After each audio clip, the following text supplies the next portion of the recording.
Ladies and gentlemen, everything's going to be just fine. You've got so many wonderful things to see and so many people to love ahead of you. For this is a Fred the Allen Productions podcast. Yes. Baby Jane Dow. Baby Jane Dow. Cue the music. Music is a cue. I don't know what we're yelling about! We came, we saw, we kicked its ass! Wait a minute. Doc. Are you telling me you built a time machine? Kind of a DeLorean? The way I see it, if you're gonna build a time machine into a car, why not do it some style? Who is this? What's your operating number? Boring conversation anyway. Whoa, we're gonna have company! Loud noises!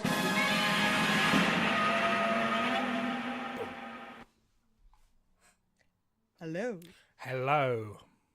I'm Kendall Richardson. And I'm the man that needs new headphones because it's tingling in my ear. It's not tinnitus, it's these headphones. I'm Michael Lister. And you are now experiencing a podcast called Fred. Yes, experiencing you through the mediums of a 4 o'clock record, not a night shift.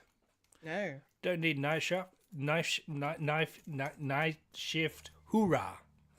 Yes, no night shift hooligans shenanigans going on here. It's We are the night. Or whatever they say in Pitt. Yeah. For the night shift. And everyone said, we want a night shift series. I not to jump ahead, but I actually was thinking, I'm like, I wonder if they'll do a season that's the night shift and not the day shift. I'm sure, I imagine they're thinking about it. And the people wanting, keep them wanting. Or Yeah. Yeah. Things could happen.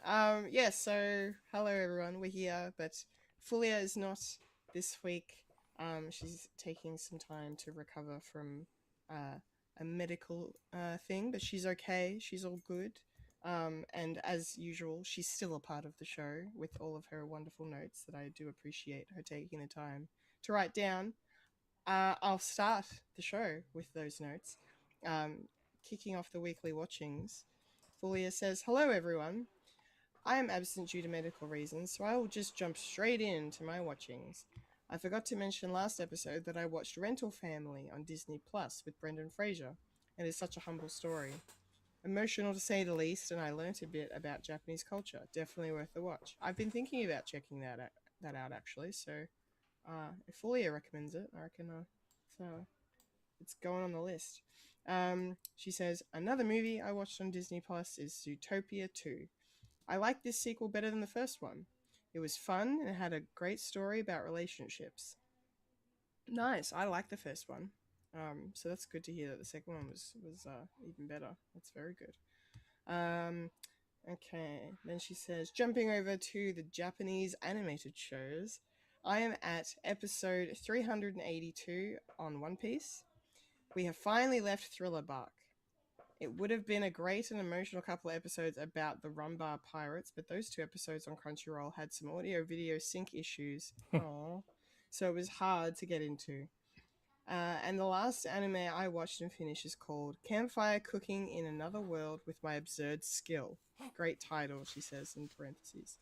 It's just a silly little fantasy anime where a guy is transported to this world, and all his powers allow him to do is purchase stuff online. It's pretty funny. He comes across some creatures that become his familiars throughout his journey, and it's essentially a cooking show overall. I think I can cook some of the dishes they show in this anime with real world ingredients. Thank you for letting me share my watchings. Thank you, Fulya. As always, we do really appreciate it, and you bring more variety to the watchings than Mike and I, considering he and I just watch the same stuff Yeah. every week. So the variety is much needed. Yeah, she also sent a link to the campfire cooking another world with my absurd skill. Ooh, obscure link. Yes. I like the picture on the thumbnail on the IMDb page looks quite chaotic and fun. So, yeah, that sounds really cool, Fulya. Thank you for sharing. Mike, what have you been watching this week? Well, bit a lot really. There's a lot of catching up to do. First, I'll start with my One Piece. I think I'm up to, because I'm now back at work, and for some reason my phone is too old for Netflix, so I'm sort of going to and from Netflix and Crunchyroll. So, and their system is completely different. In Netflix, they've got the number order, and I think I'm 725, I want to say. So something like that. So a little bit further ahead than Fulya, just a little. And Crunchyroll, it's like the Androsa arc, but I'm 94 episodes in that arc. So it's weird. It's weird. Yeah. And I do say sometimes the audio sync up is a bit skew with the Crunchyroll side. That's why I sort of dabble with both at the time. And yeah, I could and it's unfortunate that the Rumbar Pirates segment was out of sync, because that was the highlight of one particular straw hat, as I say. Not to spoil it, but who knows if we get up there in 5 years in the live action. Who knows? Well, they say it's going to be 12 seasons, and that's just to get to the middle. So who knows? Dressrosa is the arc that I'm in. It's sort of starting to wrap up, and we're getting to the nitty gritty of the main baddie, which is good. And been watching a little bit with the wife as well, which she has no interest in it. And she's sort of like, this show is weird. It's like, yes, but I love it. And we just, because you see that bad guy, the bad guy that's dressed up as a baby. Why is he dressed up as a baby? Well, we find out, and it's the most harrowing story that you can ever do. So, Jesus, okay. Yeah, so it hit a bit too close to home. It's like, oh, okay. But I'll talk about that when we talk about the Pitt as well. Okay, great. Sort of roughly same storyline. Anyway. Okay. Yeah, doing my catch up. Everything's sort of blend into each other. I've caught up with Maul, so first 4 episodes of Maul. Oh, cool.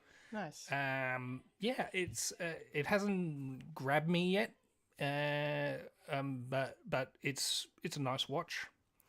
It's sort of like the underbelly sort of thing, and there's a character that's trying to capture it. So it's a bit like Blade Runner, but with gangsters, and they're sort of overtaking each other, and because it's the wild years of lawlessness, because it's after Order 66.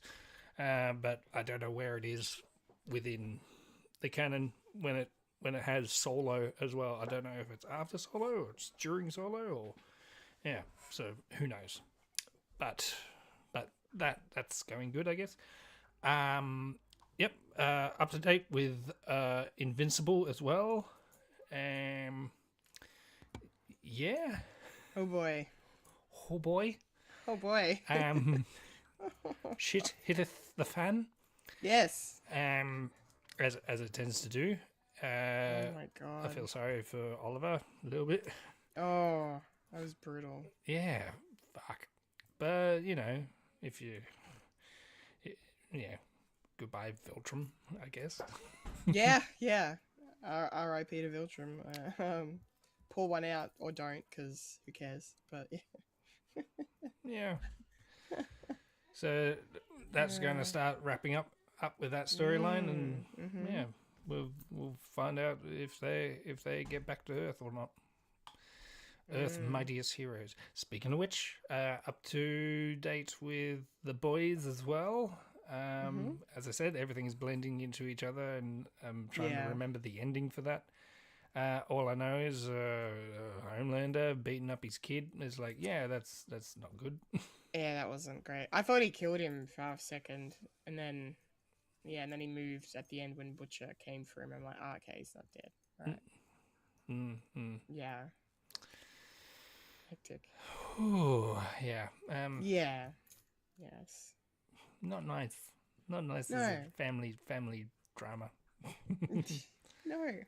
Yeah.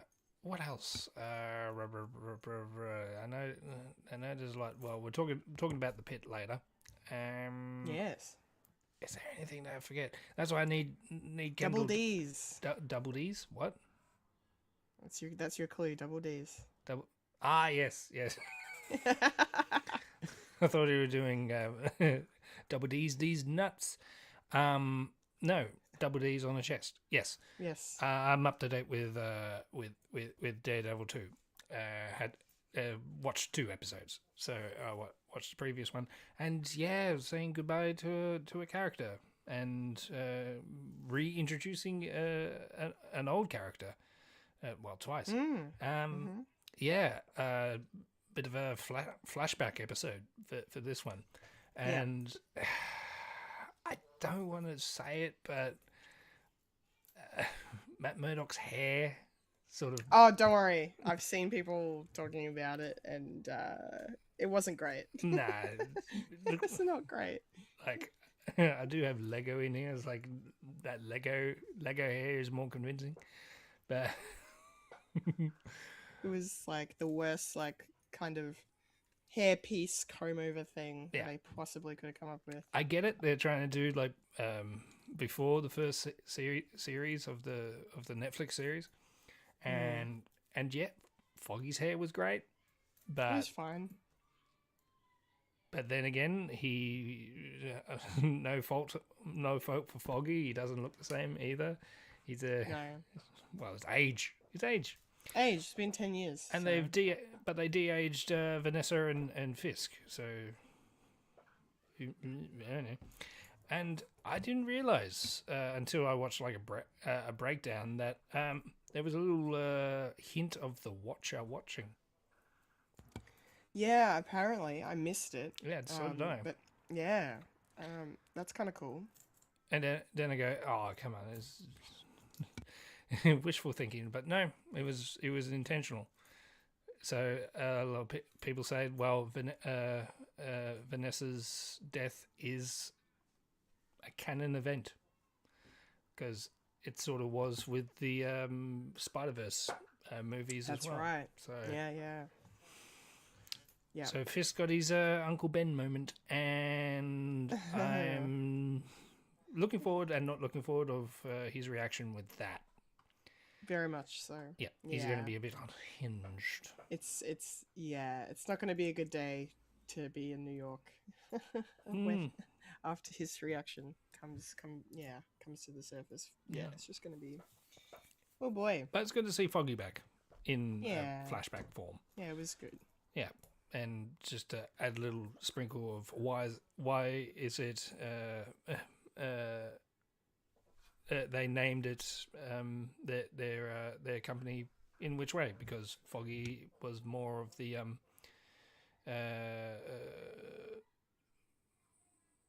I can't remember. Sorry. That's okay. Foggy was more of he was the heart of the two of them, I guess. It reminded Matt to be like human, because he's more devil than man. He really is. Yeah. Devil man. Devil Man. That's the first draft, Devil Man. Yeah, I think that's it. If I'm not thinking of something else, I don't know. What about you, Kendall? What have you been watching? I mean, for me, it's basically the same. Really, I'll jump in with Daredevil. Yeah, it was a great episode. Great to see Foggy, as you said. And it just made me like realize that maybe he was my favorite character on the show. Because he really was the heart of the team, of our protagonists. He was Matt's true north, basically. Where he needs to look. And their partnership was great. And I always lament the fact that we never really got to see Nelson, Murdoch, and Paige in action. I know that's neither here nor there with this, but yeah. So I kind of missed him, but it was really great how they used the flashback to kind of, juxtapose it against what was going on with Daredevil and Bullseye, and how Matt had to kind of realize that even though part of him wants to kill Poindexter, he's like, that's not what Foggy would want, and it's not the right thing to do, and maybe the right thing is mercy, and that's what, him and Foggy have that discussion about Foggy's, old neighbor who used to bully him, and now he's like trying to defend him, and Matt's just like, I don't understand. Don't you want to see him rot in a jail cell? Like, what do you mean? And like Foggy's like, no, that's not the point. Like, you got to do the right thing. You got to give people a second chance. So I really liked how they went back and forth with those two stories. And then the stuff with Vanessa was wild. And I mean, you say de-aged, but like her wig was questionable as well, because they definitely put a wig on her too, and it was very, I don't know. She looked like there was I think they definitely at one point cut in clips from their first meeting back in season 1, season 2, whenever it was. Yeah, when they're at the art gallery. Yeah. So there was definitely footage from the earlier seasons, but the scenes with just Vanessa, learning about the, what to put on display versus what not to, and her affection for that interesting piece that kind of becomes the crux of their relationship, I guess. The symbolic representation, if you will. It was really interesting. And I'm kind of glad they killed her off, to be honest, because I thought if they don't do it this episode, that's their chance gone. They're never going to do it again. Like, she will not die. So the fact that she faded out at the end of the episode I was like, no, that's good. They stuck to their guns. And I think she'd served her purpose really anyway, and there wasn't too much more they could do with her story. Like, she kind of became a villain really in her own right, and the stuff they did with her in the first season of Born Again was good, and in Daredevil season 3. But yeah, no, I'm okay that they killed her. Yeah. It sort of is part of the story that needs to progress, I would reckon. And and as I said, who knows what's going to happen from here. Exactly right. It was great. Invincible, amazing. Like 10 out of 10, that episode. Like, where do we even go from here for the last episode? How can they even top themselves? Fucking Thetis getting his head ripped off. Jesus. By Thrag, that was... Yeah, I didn't really see that coming. That's a way to kill him. Yeah, that's a way to end it. It was cool to see Thrag crack though. Like, he's not always this cool, calm, and collective, like calculating, like silently menacing leader. He's you piss him off, he will react emotionally. And we saw that in this episode, and it was brutal. And then what he did to Oliver was terrible, and I thought Oliver was a goner. But then I'm like, well, if Mark can have all of his entrails ripped out, then I'm sure Oliver's fine. They're so the Viltrumite DNA, man, it's tough. It's strong. Yeah. It's insane. And the mustaches are on point. The mustaches are on point. Yes, I love that. That's their aesthetic. Is like these weird semi-futuristic, like robe superhero outfits, and then they just have these mustaches. Well, I worked something out when someone briefly mentioned why they're called Viltrum. It's actually a part of the body. Philtrum is this bit where you can grow hair. So, yeah. So their aesthetic is mustache. I that's amazing. I didn't know that. I thank you for sharing that. That's actually really funny. Yeah, someone said that. I thought, huh, okay, I like it. Yeah, very good. That's why I'm secretly growing a mustache under this beard. Oh, My wife don't like the mustache, so I have to grow the rest of it to get away with it. Yeah. The boys, yes, I'm up to date as well. Homelander continues to go further and further off the reservation, and it's just a joy to watch, except when he's beating up his son. But like having Madeline Stillwell come back in a vision, was quite funny. We love to see, yeah. We love to see Elizabeth Shue. That was cool. Yeah, and then Stan Edgar makes a return as well, and we get to see the same bunker that we saw in Gen V now in the boys. I thought I recognized it. Yeah, which was cool. And then Translucent Sun, who I can't remember if he was in Gen V. He might have been. Yeah, I think it was. I remember in the first season where he was just showing where everything is, and he was basically hat and glasses just walking around. Yeah, saying, you're right. Stop walking around naked. That's right. Yes. I thought I was remembering correctly. Excellent. But yeah, now he's dead. So Oopsie poopsie. Oopsie poopsie. That was a brutal fake out scene. I thought for sure it was Huey. Just by the way that that Annie was reacting, but I also kind of hate the fact that she flew off on him, and it was like, I can't do this, I can't handle this, the thought of losing you, blah blah blah. I'm like, yeah, but now you're not going to be around to protect him and make sure he doesn't die. Yeah, but come on, it's Huey. He always survives. He's a fucking cockroach. Exactly. He is. He's a human cockroach. Yeah.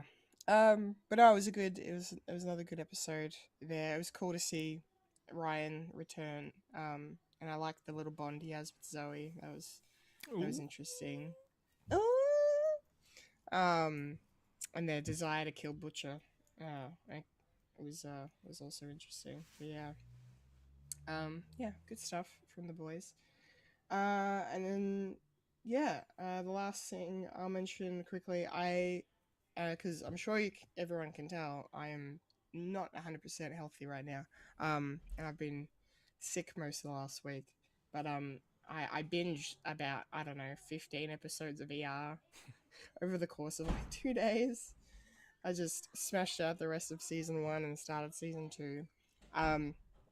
But I really just wanted to mention this one episode in the bunch that I watched, which was actually has relevance to the Pitt that we're going to talk about today, because the same condition happened to the woman in the Pitt that we're going to talk about happened to a woman in this episode of ER. And in this episode of ER, that it was basically the whole episode basically kind of really focused around this woman and her husband was played by Bradley Whitford, which was really cool. So it was cool to see him show up. Because the ER doesn't really, like, similar to the Pitt in the sense that it will focus on a lot of different cases that are coming through. It doesn't really focus on just one case. very often. And then this episode it really kind of zeroed in on them, and um, it was devastating because it unfortunately didn't have the same outcome as the Pit. And spoilers, the mum died. Um, but they didn't know that was going to happen. Like they came in and they were just, she was not feeling the best, and they were like, let's just check everything, and then everything just kind of deteriorated from there. But there was no, I don't want any medical treatment, I don't want a midwife, I don't want this. There was none of that. It was just they were doing everything right. But then it was a really brutal episode to watch, especially because it kind of highlighted some of the issues that can happen in the medical industry, where you need staff to save lives in hospitals, and they couldn't get anyone from the obstetrics department to come down and help this poor woman. So the ER doctors had to take care of her, and they did their best, and sadly their best wasn't good enough. But it was an incredible episode of TV, and Bradley Whitford was awesome in it. And big shout out to Anthony Edwards in that episode as well, because he was the main doctor who was overseeing the case, and you see the effect that losing the mum has on him throughout the rest of the season. Like, it literally changes him, and he's like the heart of the show. Like, he's the top billed actor in the show as well. So it was a bit disheartening to see. I mean, pun not intended, but to see him really just, withdraw from like his normal, like the normal way he would be with everybody, and and all of this. So it was crazy. But yeah, it's a great show. Binging it is, I don't know if binging it's a good idea when I'm just watching like all these medical things happen and like people are dying and stuff. But I binge The Pit too, so I don't know. It's just the drama is very exciting. So anyway, I'm loving these parallels between a show from 30 years ago and the show now. So it's crazy. All right, that's it for the weekly watchings. Sounds It's good. time to get into the nerdy news. Nerdy news. Time to find the nerdy news.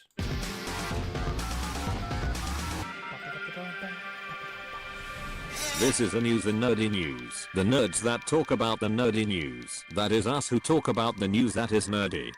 And now the queen of nerdydom, the hostess with mostest, Kendall Richardson. Take it away, Kendall. Take it away. I am a All right. puppet. I'm a corporate puppet.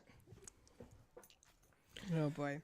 Okay, it's nerdy news time.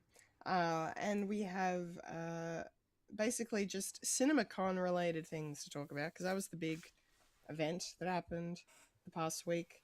There were a lot of trailers for films, some published online, some not, sadly. I'm looking at you, Avengers Doomsday trailer. And no leaks either.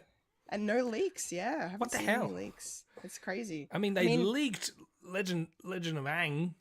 Yeah, fuck But- that person. No Doomsday? No Doomsday? What the frick? There are descriptions. A lot of the stuff that was shown in the room to people, they weren't barred from talking about it. So if you want to know what happened, for example, in the Avengers Doomsday trailer, you can look it up. But I'm not going to read it out because I don't want to know. I want to see it. I want to see it. I'm not going to read it out. But yeah, The trailer or the movie? I want to. Well, Ooh. I want to watch both, but I mean the trailer. I'm talking about the trailer. Nah, we don't need a trailer. We're going to watch the movie anyway. I mean, I'm going to watch the movie anyway. Go in yeah, you're right. blind. Go in blind. Go in Matt Murdock style. Matt Murdock style is great. So there were also a lot of projects announced and talked about by all the various different studios. So we're just going to touch on a few things. Not going to go too deep into it, because if we did, we'd just be here all day, and We don't want that. We don't want that. We 3 hours is enough. Don't jinx it. Don't jinx it. No, I'm It's not going to be jinxing it. 4. We're definitely not going to do 3 hours today. It's not happening. No. Okay. So I thought we'd start by talking about Spaceballs 2, um, which Mike's very excited about, as I am not surprised to see. I'm looking forward to it as well, of course. Definitely need to rewatch the first one before I see number 2. I mean, it's not coming out till next year, but yeah, they finished filming obviously a little while ago, and then they brought out pretty much all the core cast for the presentation. Rick Moranis was there, which made a lot of people really happy. A lot of people asking him about why, why he chose now to kind of come back to Hollywood. And I saw one interview where he said, well, if I didn't, Josh Gad wouldn't stop texting me, or something to that effect was the joke. I thought that was cute. And Mel Brooks also he was there, wasn't he? No, it was like a teaser. He did a video for the title reveal. Yes. So he did. Yeah. So he announced that the name of the movie's actually been changed. So it's not going to be the Search for More Money, which was, of course, the joke made during the first film. Yeah, he basically said, well, we've found the money. we don't need to search for it anymore. And everyone kept asking me, when are you going to do the new one? When's the new one coming out? And so they're literally just calling it Spaceballs, the new one. The new one. Which is, I think, just very Mel Brooks. It's very on brand for him. It's either that or the other one. Yeah. Depending how well it goes. Yeah, true. Do you want to watch Spaceballs or the other one? Or the other one. Yeah. That's a good shout. It's going to be great. It's really great that they're able to get basically everyone to come back and do this movie. And I think they showed some footage in the room. I think there was a trailer, but it was not released online. So something to look forward to very soon. Mike, tell us your thoughts on Spaceballs 2, the new one. I was very skeptical because I do like my Mel Brooks, and I like them in like a historical aspect. Like I do like History of the World Part 1, and the joke being there was only one, but now we have like a second one. But that was fun in itself. It wasn't a movie; it was a TV show, and it was enjoyable. And I love the fact that because I also watched the Mel Brooks doco as well. It was in 2 parts, one early years and one later years, and what he's doing now, because he's an old man now, so you can't really drag him out to do stuff. So it's good that we actually saw him in a video as well. And and I do like Producers the musical, and I've recently rewatched that, and it's like, yeah, that's great. I like both of them, and so it's sort of reworking the old stuff into something new. And I kind of like the fact that instead of just doing like, oh, it's Spaceballs 2, it's going to be like the same thing. It's like, no, it's going to be touching on what franchises are, because the first one was sort of the same thing, like the scene with the merchandising, and the sole reason they did that is because George Lucas said, okay, you can do this, but you can't have any merch or anything like that. It's like, yeah, sure. So they made it into a joke into the film. And yeah, I don't think they're going to do merch for this. I don't know.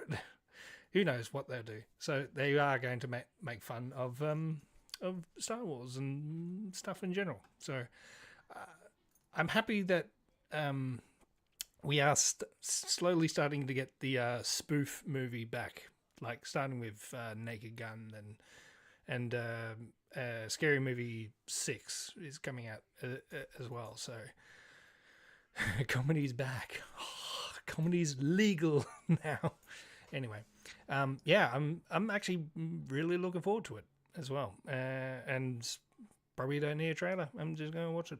Don't need it, because otherwise I start analyzing the actual things. Like, okay, that goes there, and it's just no. I don't know. But being that I do a podcast that we talk about trailers, we're probably going to watch it anyway. So okay, fine. I do it for work. Yeah, so I'm really looking forward to this. And yeah, Mel Brooks is going to be 100 next year. So Yeah. yeah, Yeah. It's wild. Yeah, but very, very good. Glad he's still with us. And seemingly very, switched on for a 99-year-old. So, it is good. It is good. Okay. So, next bit of news I want to mention. Just, hilarious considering we talked about this last week. But at CinemaCon, during the Warner Brothers presentation, we got casting confirmation in regards to Lord of the Rings, The Hunt for Gollum. And we literally just talked about last week how Viggo Mortensen would be returning to play Aragorn. But now we have confirmation as to who will be playing Aragorn, or in this case, Strider, as he will be known. And that is the Irish actor Jamie Dornan. And that makes me really happy because he's a great actor. I've seen a lot of his stuff. He definitely has great range. He's got an awesome presence. And I'm already picturing him with the long hair and the stubble and just I reckon he's gonna do a really good job. So I think that's a really, really good casting choice, if you ask me. They also mentioned, and I thought I had it loaded up here, but they basically mentioned all the main players that were returning. They did say that Lee Pace is coming back as Thranduil, Legolas's father, king of Mirkwood. That's really cool to see because he was probably one of the more interesting additions to the Hobbit trilogy. I thought that was he was really great in those movies. And yeah, really cool to see that they found a way to bring him back, and it makes perfect sense given the timeline as well, because he was still kicking around then. But yeah, of course, Elijah Wood's coming back as Frodo. Ian McKellen will be Gandalf.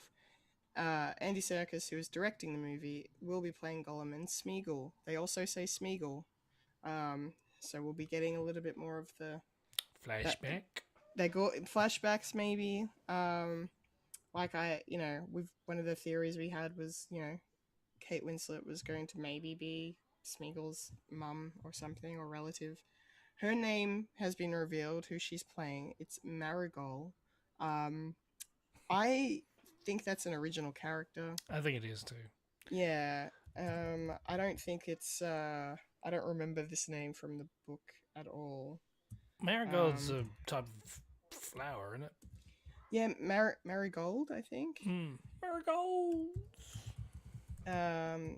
Yeah, so at least we kind of have a name for her. Now, yeah, I'm just trying to find out the specifics. Yeah, no, she's an original character. No, okay. All right. But yeah, she could be connected to Aragorn, as we've also theorized. So, who knows what's going to happen there. And then the other bit of casting that they mentioned was the actor Leo Woodall, who I've seen in a couple of things. He's pretty good. He's playing someone by the name of Halvard. That name rings more of a bell. I'm just going to have a quick look. Oh, yeah. No, he's a new character created as well. So he's also an original character. And it says here he's going to be a Dunedain ranger. So he's going to be buddied up with Strider. Yeah. Okay. All right. Buddy cop. Buddy cop. It's going to be a buddy cop finding Yeah. Gollum. It's going to be Strider and what's his name? Strider and Halvard. Halvard and Strider. Yeah. I'm getting too old for this shit. Yeah. Yeah, it's quite funny. Yes. So, yeah, I don't know. We don't have any other details other than that, really. I think they have started production already, because I think they did show a little bit of footage in the room that, of course, they've not made public, but yeah, the vibes are good. Mike, do you have any thoughts or feelings? I know we talked about this last week, but have you seen Jamie Dornan in anything? Obviously, he was Christian Grey in the 50 Shades of Grey movies. He's fine in those films, but I like to look at him in other films like Belfast. He's amazing in Belfast. I don't know if you've seen that. It's an incredible film directed by Kenneth Branagh. Sounds Irish. He's very Irish, yes. No, Belfast. Yeah, Belfast, yes, yes. And yeah, and I always come back to this show he did with Gillian Anderson called The Fall, which is an incredible crime thriller from the UK that I recommend everyone watching. Jamie Dornan plays the most creepy, like, murderer of all time. Like, he's like up there with Hannibal Lecter for me. Like, he's so damn good in it. Anyway, enough from me. What do you think, Mike? Tell us your thoughts on the casting announcements here. Yep, that's right. Fulya is in the chat, and she says, I think he'll do well in the role. Jamie Dornan as Strider, BTW.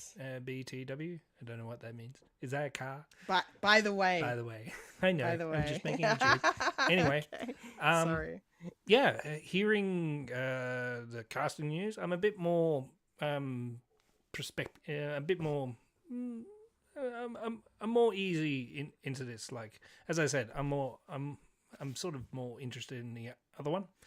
But yes, but this one is slowly becoming. Oh, you can we're doing that. So yeah, so the buddy cop thing and finding that, and also there's probably going to be other storylines because you can dabble with that, especially with Theoden,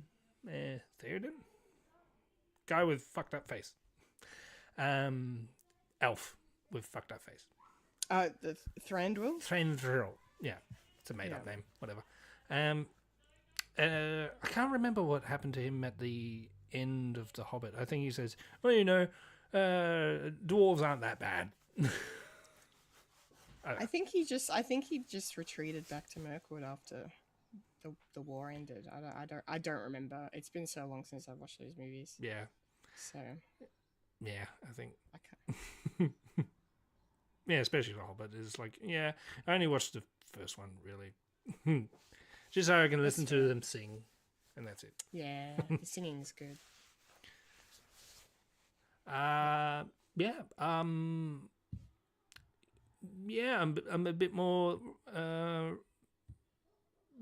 eased in my criticism towards this particular film because we don't really need it. But as you say, more Lord of the Rings is better than none Lord of the Rings. But you can spread that butter on the toast a bit thin. Yes. They definitely are a little bit in the film department. Okay. Moving on to some other stuff. There was a lot announced out of Paramount. In particular, the one thing that's got me very excited is Top Gun 3 is confirmed. And Tom Cruise will be returning to play Maverick one more time.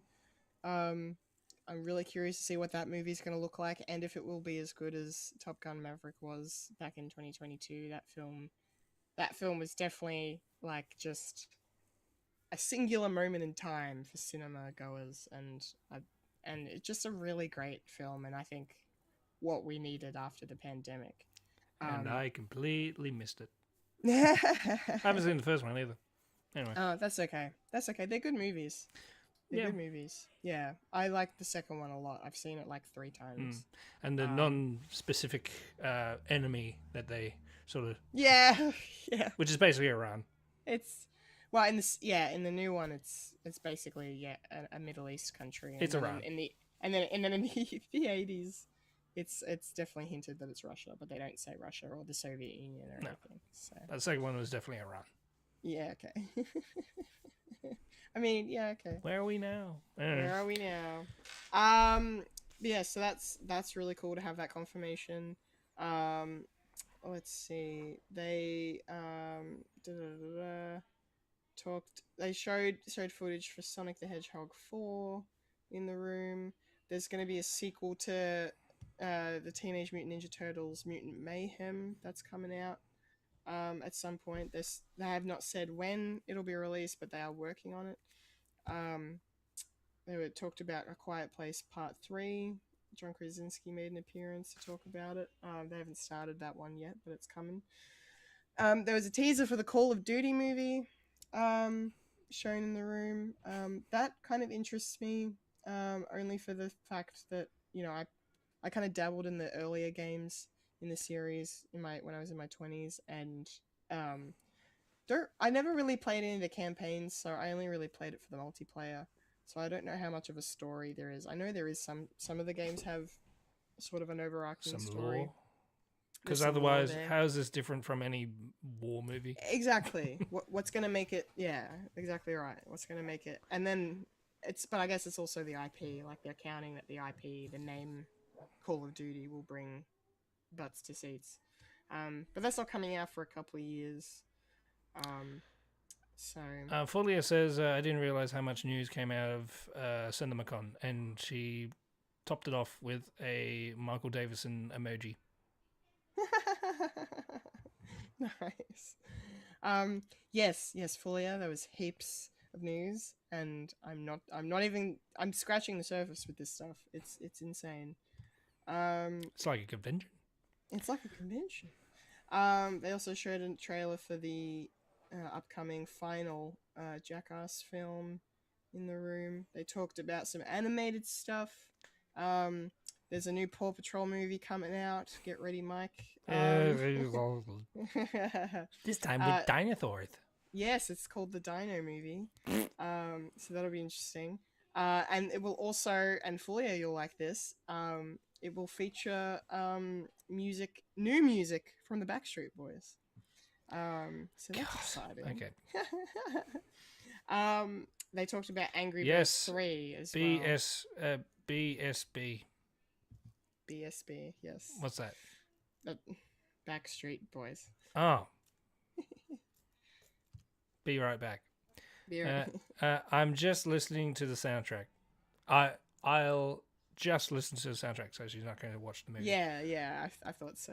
What, you're not going to be like a 30-year-old woman going into a Paw Patrol movie by yourself? Mm-hmm. Live a little, do some. Oh, live a little. Oh, Jesus. Yes, Angry Birds 3 is also coming for some reason.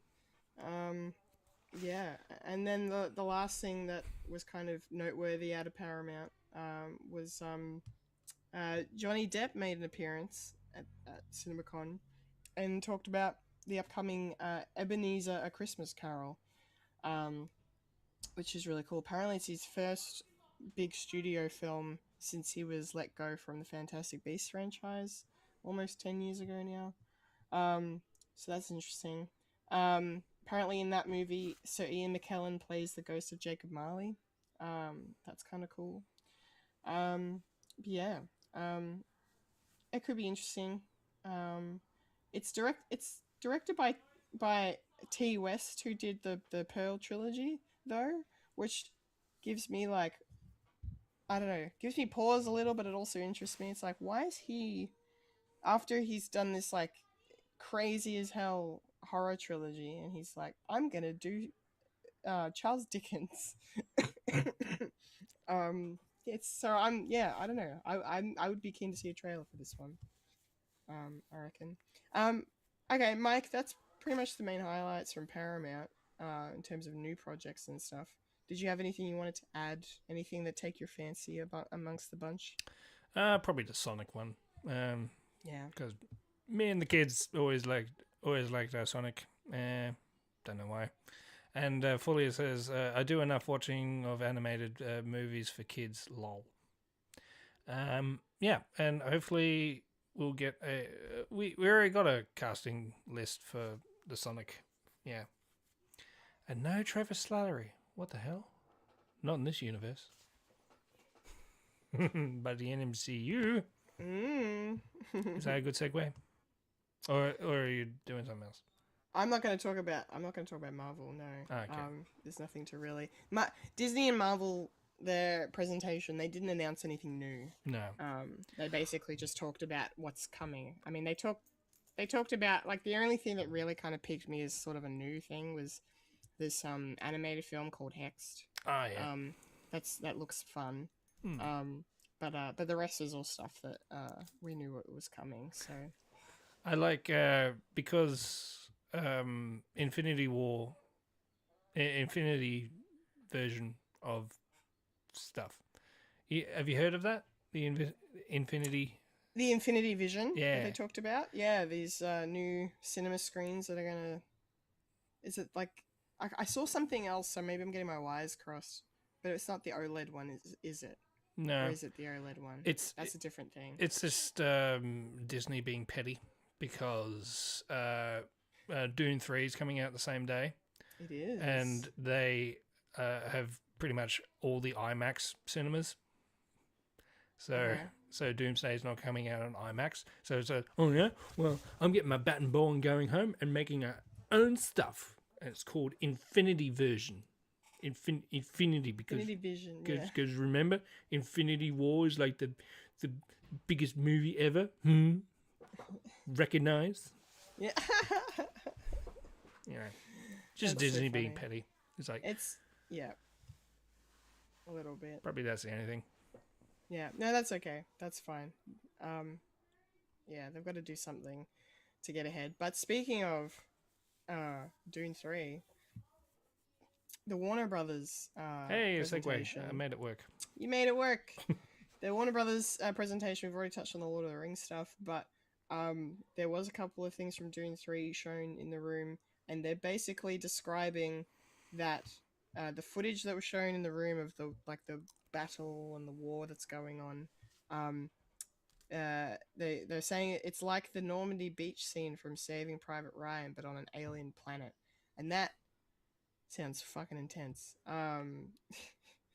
Because I watched Saving Private Ryan for the first time last year, and it blew my socks off.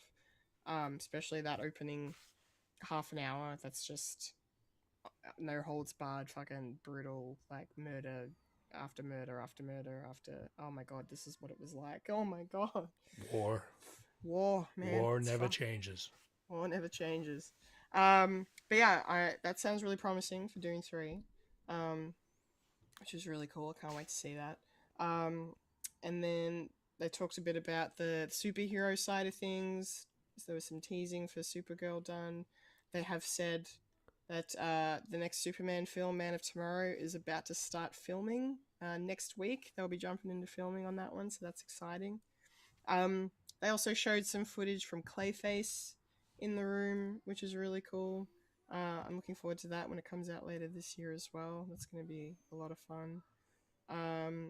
And the other really cool thing was there's not one. I didn't realize this. There's not one, but there's 2 Evil Dead sequels coming.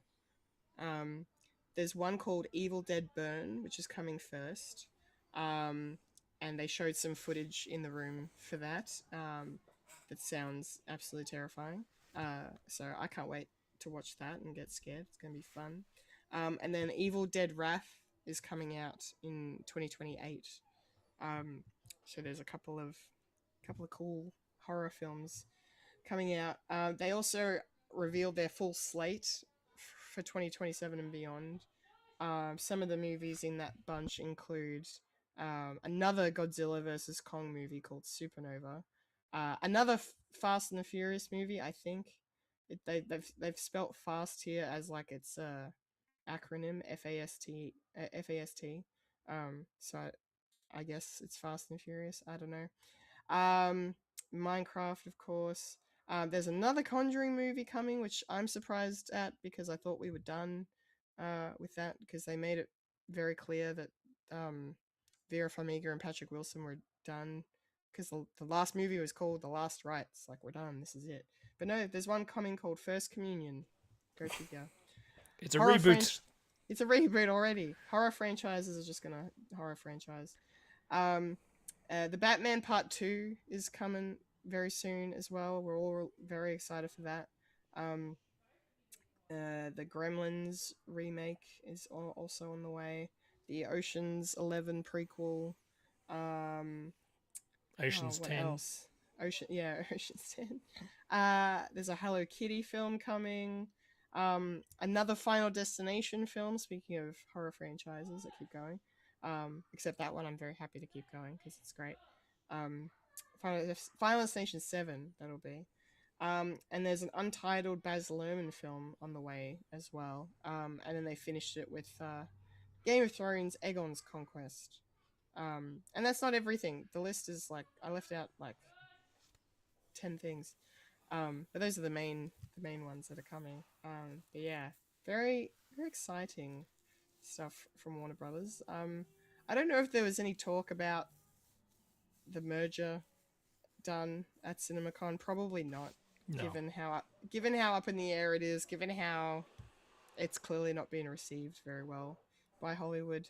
I have seen reports of a petition going around being signed by over 2,000 people, including some very notable actors like Pedro Pascal and Florence Pugh and other famous faces. So that's really cool. But anyway, yeah, there's lots of stuff coming. We've got lots of content to talk about coming up in the next few years. Mike, do you have anything from the Warner Brothers stuff you want to talk about before we head on out of the news? Any new stuff? I mean, there was new stuff. I mean, No. You mean original content? Original. Well, they talked about Digger in the room. They had Tom Cruise there with Iñárritu, and they talked about that crazy movie, which I'm really looking forward to watching. That comes out at the end of this year. And then they talked about, I guess, amongst the slate of non-sequels. I'll read out everything that's original. No, that's all right. In the list. Fulya does say I'm keen to watch Ocean's prequel. I really enjoy the Ocean's movie, which is Nice. Ocean's movie. There's more. Oceans. There's 7. There's 7 ocean movies because there's 7 oceans. Ha. Is there? No, there isn't. Oh. They made there's an Ocean's 11 with the Rat Pack from the 60s, and then there's the George Clooney ones, Yeah, the trilogy, and then there's the one with Sandra Bullock. Don't watch the Rat Pack one. It's boring because essentially they can't act, and they were just performing all night, and then getting up like hungover, stressed, trying to do a movie. And it was just boring. Don't watch that. I'm excited for the Evil Deads because I really enjoyed Evil Dead Rise because essentially you can basically pick it up and put it somewhere that's unique and different. So you can expand to that to do what you wish. And Bruce Campbell and Sam Raimi are still involved. So yeah, it's great. It's a mixed bag. I like it. I like it a lot. I was reading back through the names of films, and I noticed a name that caught my eye, and it was Gladys. And then I looked it up. They are making a prequel to Weapons. I know. About Aunt Gladys. I don't need this. I don't need this to happen. But of course it's happening, isn't it? Yeah. Oh dear. Okay. That's fun. Yeah. Anyway. I think that's it for the CinemaCon stuff in terms of what we're going to talk about with that. Yeah. Yeah. Cool. All right. Spielberg said stuff. Yes. Spielberg did say stuff, which I don't know what he said. He talked about Disclosure Day. Yeah. Need more original stuff because we're basically eating our own tail when it comes to cinema, and movies need to stay in cinema as long as they can, And yes, yeah, Yes. yeah, take Yeah. that. Yeah. Yeah. It's good to see him you know, still making movies and still you know, fighting for um you know, for the love of cinema, Yeah, really.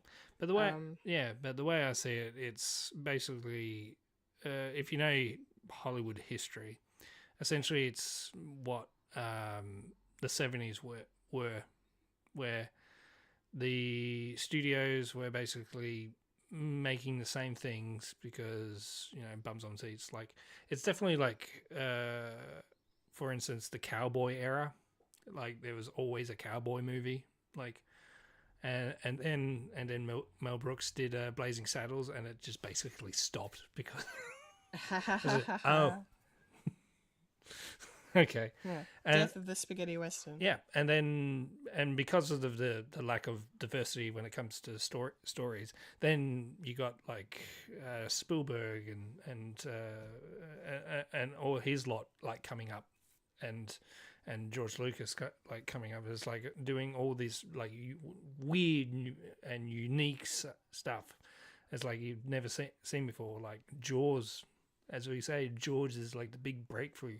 Sure, it's like schlocky sort of stuff, but it was actually palatable for the modern audience, and it just changed cinema forever. And then so on. So I'm just thinking, indie stuff is coming up. One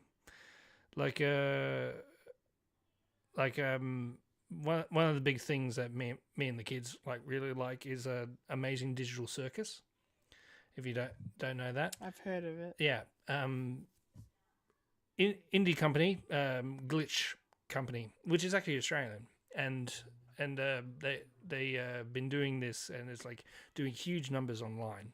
Like everyone is watching it and vaguely knows about it, and they're coming up to the last episode. And it's all ramping up to this, and it's always like an event every time the episode comes out. And this episode, they've made a deal where it was going to be on Netflix as well, but for the last episode, they're going to package it up with the previous episode 8 and 9, and they're going to release it in cinema. Like over in America, it started over in America and Japan. And a couple of weeks in, like the fan base sort of go, oh, we want it in our country too. So now it's being released in Australia as well. So indie stuff is coming up. Just, you know, we're at the eye of the storm of like new stuff coming in, and it's getting more exciting, and it's not just Marvel shit all the time.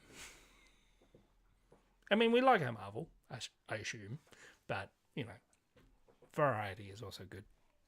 Yes, no, I agree. Like, I love my Marvel and my superheroes stuff as along with the, you know, the little indie that could. So it all matters.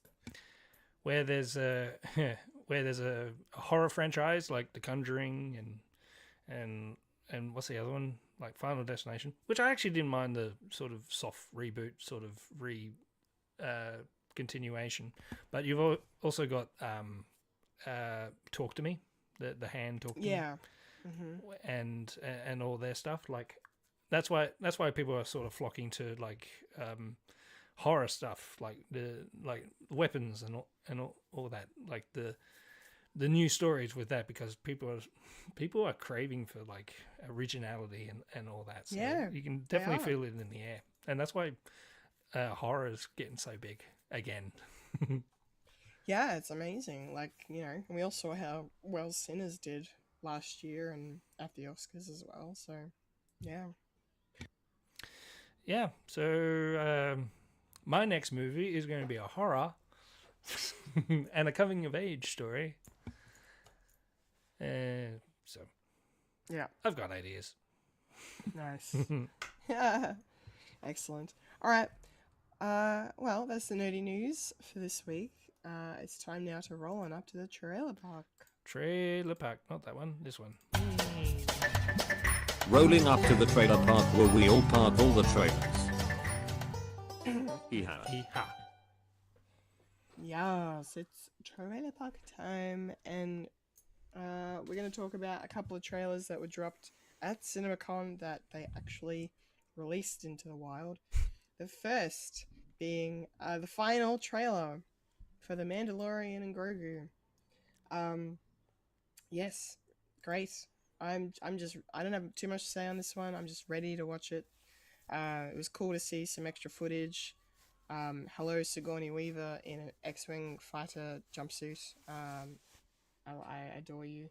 That was cool. And yeah, just more action stuff, and you know, I'm starting to get a little worried that maybe Din Djarin might not make it out of this one. I don't know. They're kind of teasing that a little bit. You know, the quote of, like, you know, the old protect the young, and then it comes to the time when the young must protect the old, and you see Grogu, like, clearly putting his hand on Din, who's lying motionless. I'm like, great. This movie's gonna make me cry, isn't it? Yeah. Yeah.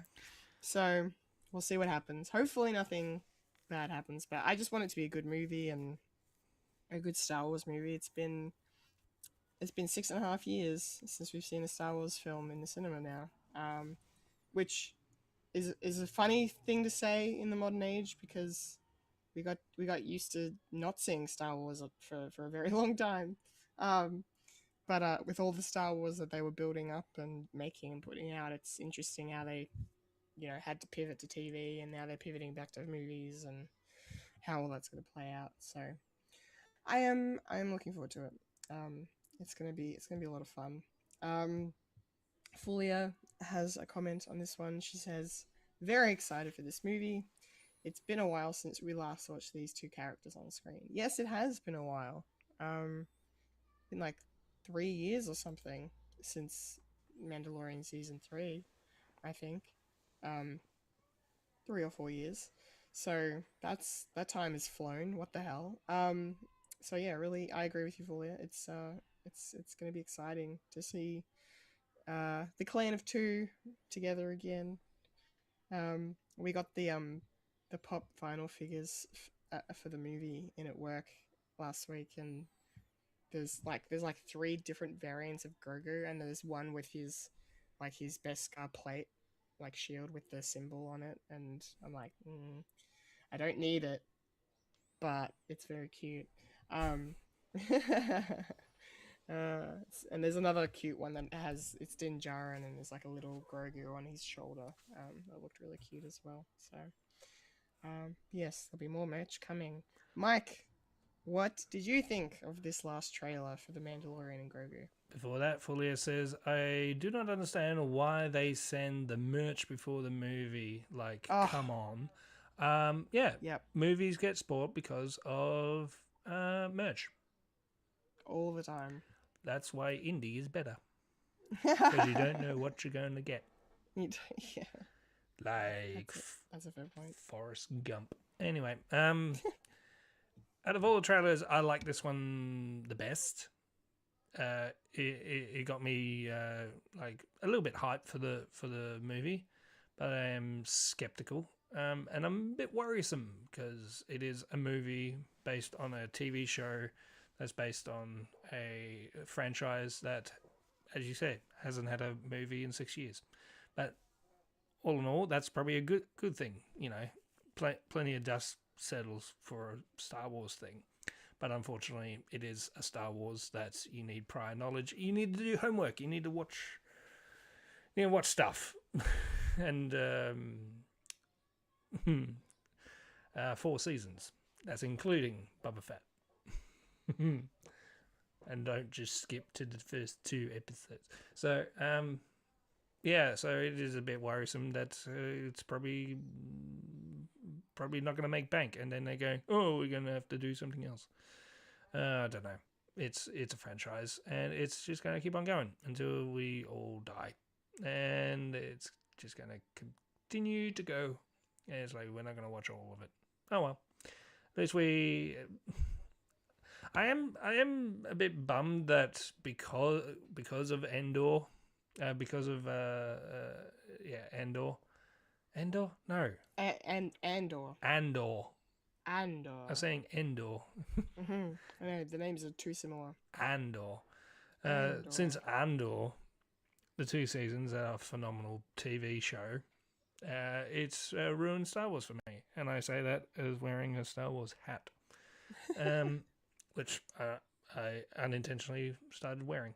Because I just had a shower and my hair looks weird when it's wet. I'm losing my hair. I'm getting old. What was I talking about?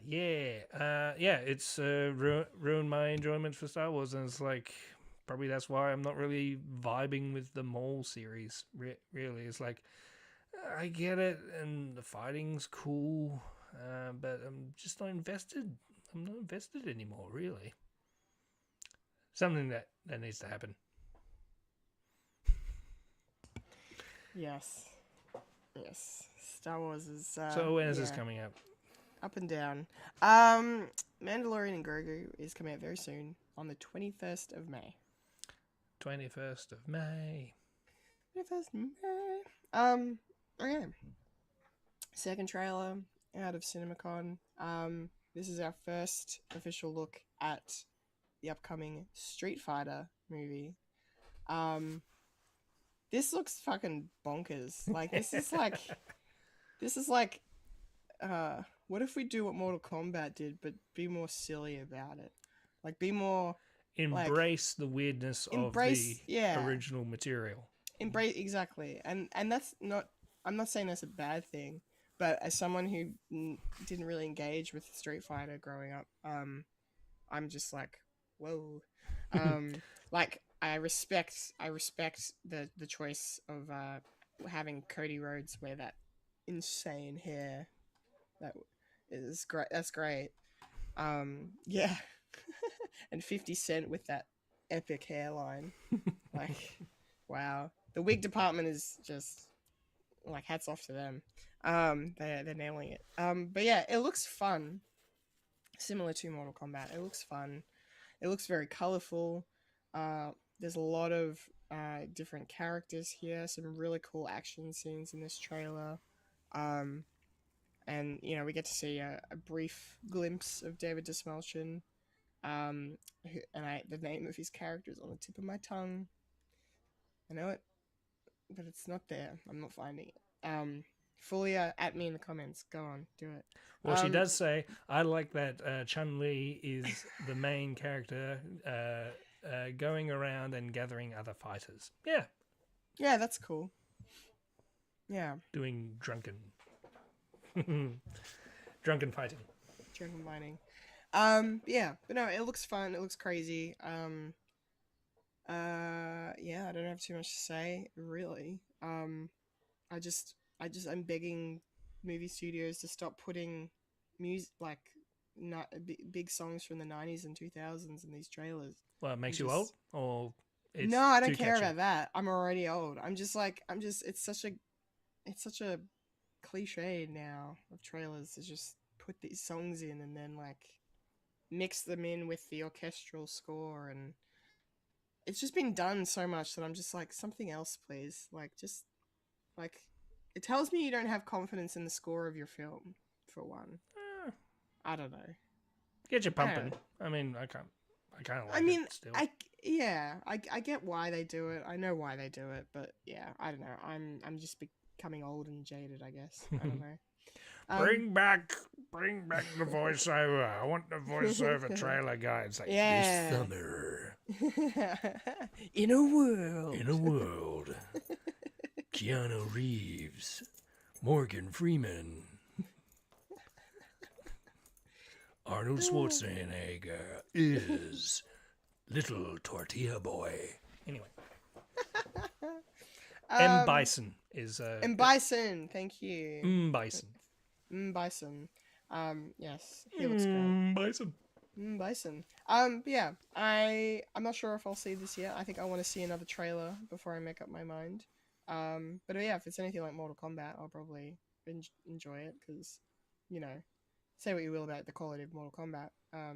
It's a lot of fun. So, Fulya has a comment on the Street Fighter trailer, and she says, "This is going to be some grade A popcorn action fun, and I'm here for it." Yes, you hit the nail right on the head, Fulya. This is a big popcorn film, and yeah, it like I said, and you've said as well, it just looks fun. It looks like a good time at the cinema. So, let's hope it is when it comes out. Mike, what do you think about the Street Fighter trailer? How did it work for you? I've never played it, but I know of it, and it's ticked every box that is for me.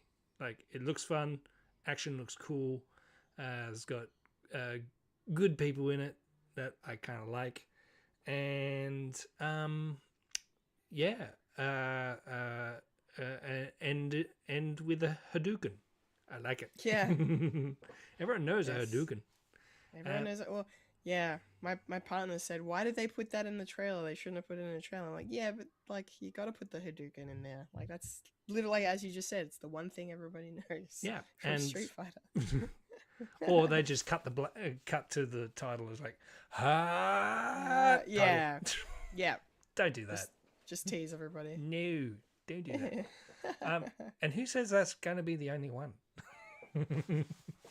At least we got at least we got we haven't got Pound Cake yet. Pound Kick, but Eagle Raptor fans who's like, hey, you want some Pound Cake? I want some Pound Cake. And so on. Amazing. Yeah. Yeah. Beating up a car in the trailer could have been could have been in the movie. It's like, you know, getting a ticket and it's like beating up a car and the bonnet just goes. I like it. Little touches from the games, and yeah, and I like the brief look of Jason Momoa Yes. as green guy with purple hair. Living the dream. Living the dream. And also the announcer Eric Andre is great because Yeah. I like him too. Yes, we like Eric Andre. It's funny. Yeah. Yeah. When is this coming out? I showed this to my wife because she's big into Mortal Kombat, and I got her a ticket to Gold Class for Mother's Day. Oh, that's nice. I don't do chocolates on flowers. I do movies. I like this. Yeah. And I was like, you want to go watch this? I was like, that looks pretty cool. It's like, yeah, I love neon lights. I love neon colors. It's like, whoa. Whoa. Whoa. So when is this coming out? Sorry. I just interrupted myself. No, you're fine. Totally fine. Street Fighter will be in cinemas in a few months from now on the 15th of October. 15th of October won't come later or soon. I want it. Okay. And our last trailer, not CinemaCon related.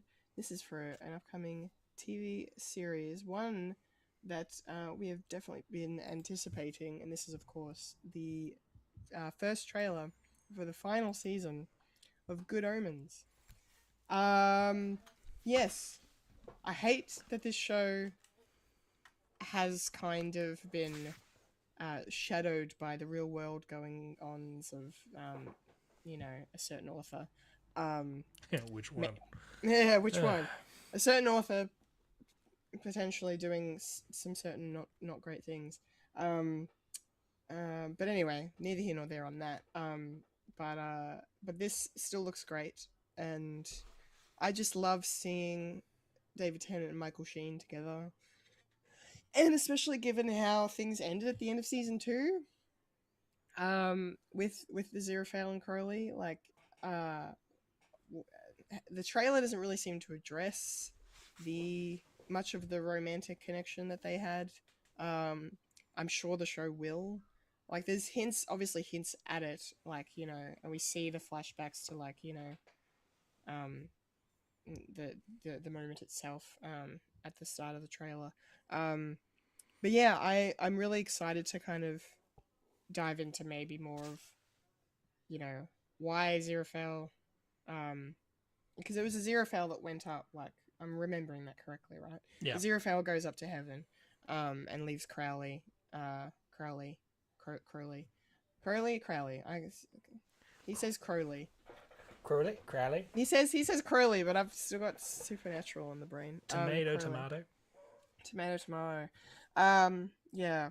I kind of want to dive into where Aziraphale is feeling and coming from with his decision to do that, and I get why. I mean, part of me gets why, because of he's an angel, and he's he was born and raised to do God's work and stuff, and now he's got this devil tempting him, and he's like, nope, I can't do it.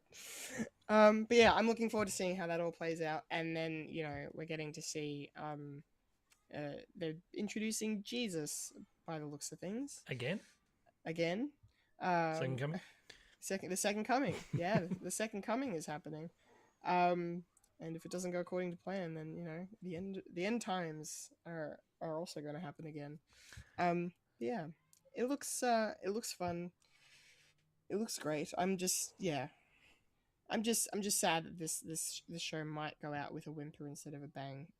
But hopefully the proof is in the pudding, and I'm sure the actors gave their all for this, as they did previously. So I'm looking forward to just enjoying watching these characters again, really, because the performances are just great. So that's going to be good. Fulia says, dude, this is going to be epic. I honestly forgot this show hadn't finished yet. Don't you mean biblical? Yes.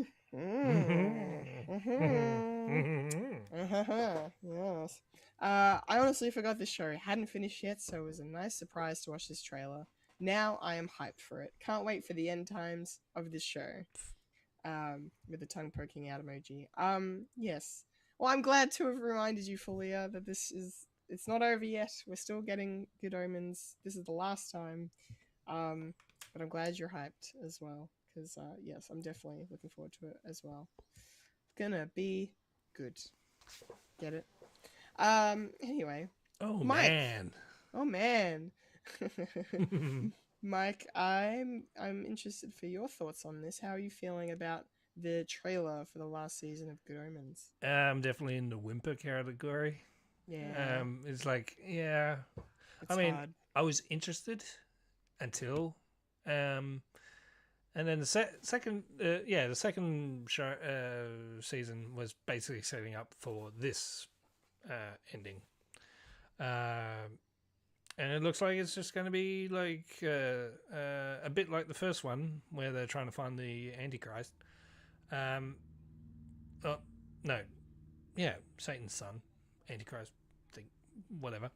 But this is going to be opposite. It's finding the Son of God. So sort of a parallel, and it sort of makes sense because you're dealing with a devil and an angel, and their relationship is rocky grounds.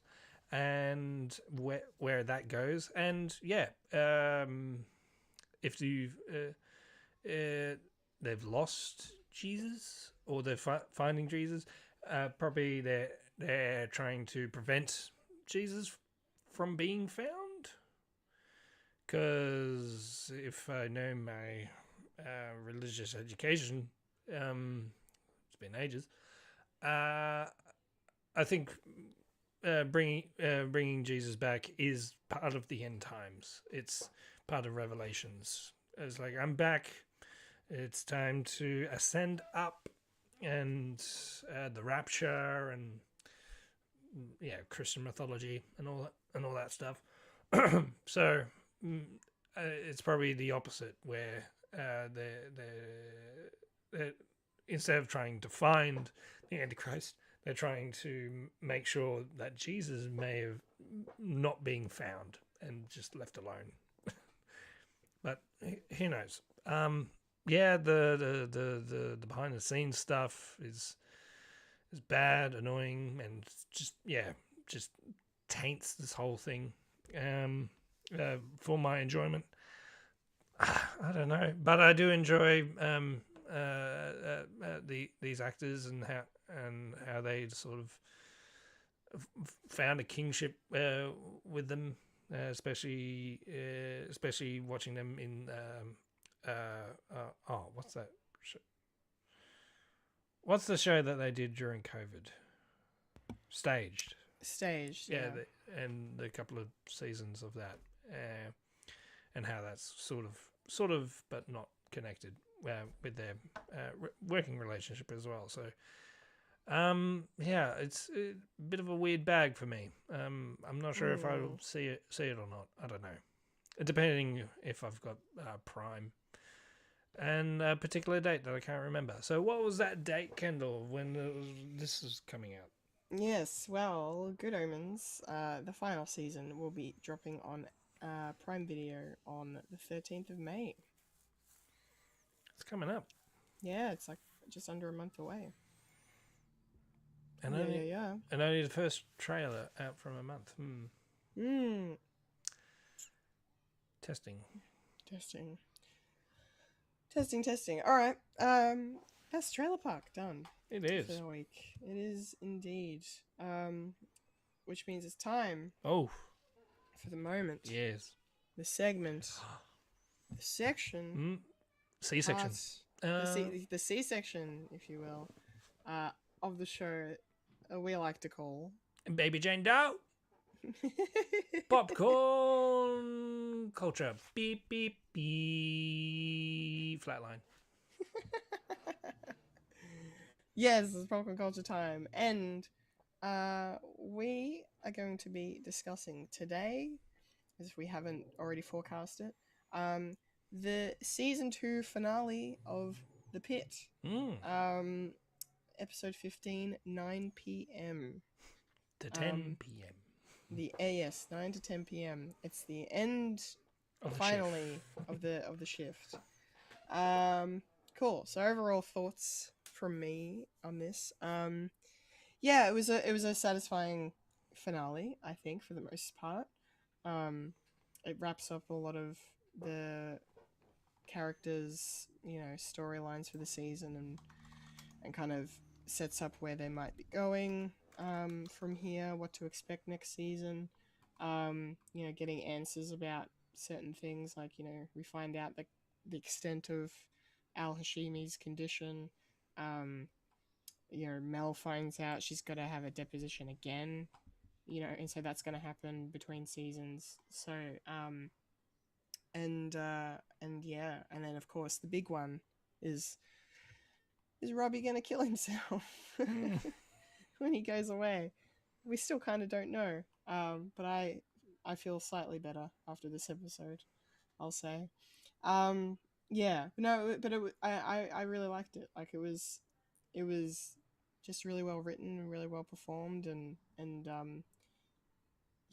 just the way it sort of ended with these like quiet moments of the staff on the roof watching the fireworks, and then for Robbie to be holding baby Jane Doe and talking to her as if she's him, basically, Trying to convince himself. Yeah, 100%. And then, like, probably one of my favorite moments of the episode was the scene with Abbott and Robbie when Abbott talks him off the ledge again. There's some great acting between the two of those men, and just the dialogue was so well written. It was fantastic. So I really liked it. On the whole, it was really good. I'm really curious as to where things are going to be when we catch up with the crew next year. We have to wait a whole year now to go back to the Pit. Mike, what did you think overall of the finale? How did it work for you? It definitely satisfying, yes. But I think because this show is it's doing its own thing of being a day in a life, and there is chatter on the internet of going, oh, was it really worth it? It's like, well, when you're at the end of a shift, do you feel like it was a triumph or anything like that? It sort of is depicting what a day is, basically. And a lot of people are like speculating as like, what's his name? Whitaker's missing tag. It's like, did Langdon steal it so he can get more drugs because he's going to relapse? It's like, no, this is not that show. If you want that sort of medical drama, you watch Grey's Anatomy and that sort of thing. It's like, no, it was the homeless dude just found it and just kept it. It's not that big. It's not really a big reveal. And with that, it is a snapshot of a day in the life, and it doesn't have to be like this big thing every time. I mean, you sort of had that with the previous season. Of the big thing was the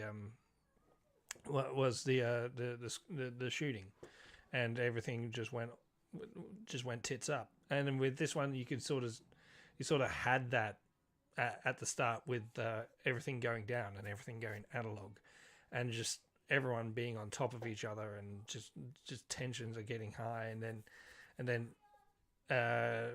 probably expecting someone to just go absolutely berserk. It's like, no, it's just like a slow release, and then which is more realistic in a way. This is more natural storytelling than it's like, oh, next week is going to be a thing. But they do like have that little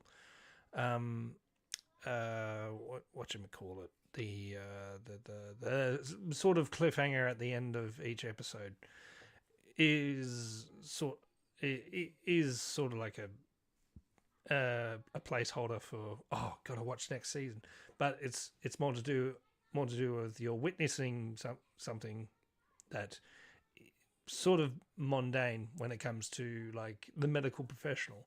And I see a lot of like people reacting to it who are like ER nurses or ER doctors. And it's like, I can't really.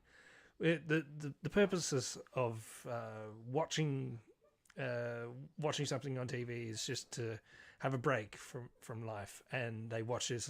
It's like being part of it. I'm not relaxed. Everything is tension. Everything is tension all the time. It's like, yeah, that's the main crux of this show, and the big release is you clock off. It's the end of your shift. But the daunting part is you have to do it all over again tomorrow, or in Robbie's case, in a couple of months from now, and just to sort your shit out, basically. So in a way, I really appreciate the ending, because it wasn't like this big. Ironically, it ended with a firework display, but it wasn't a firework display. It was more. It's like, so it's the end of the day. We've been through some shit. Let's just see something explode, and go to a karaoke bar and sing Alanis Morissette. Oh my god, that was the best.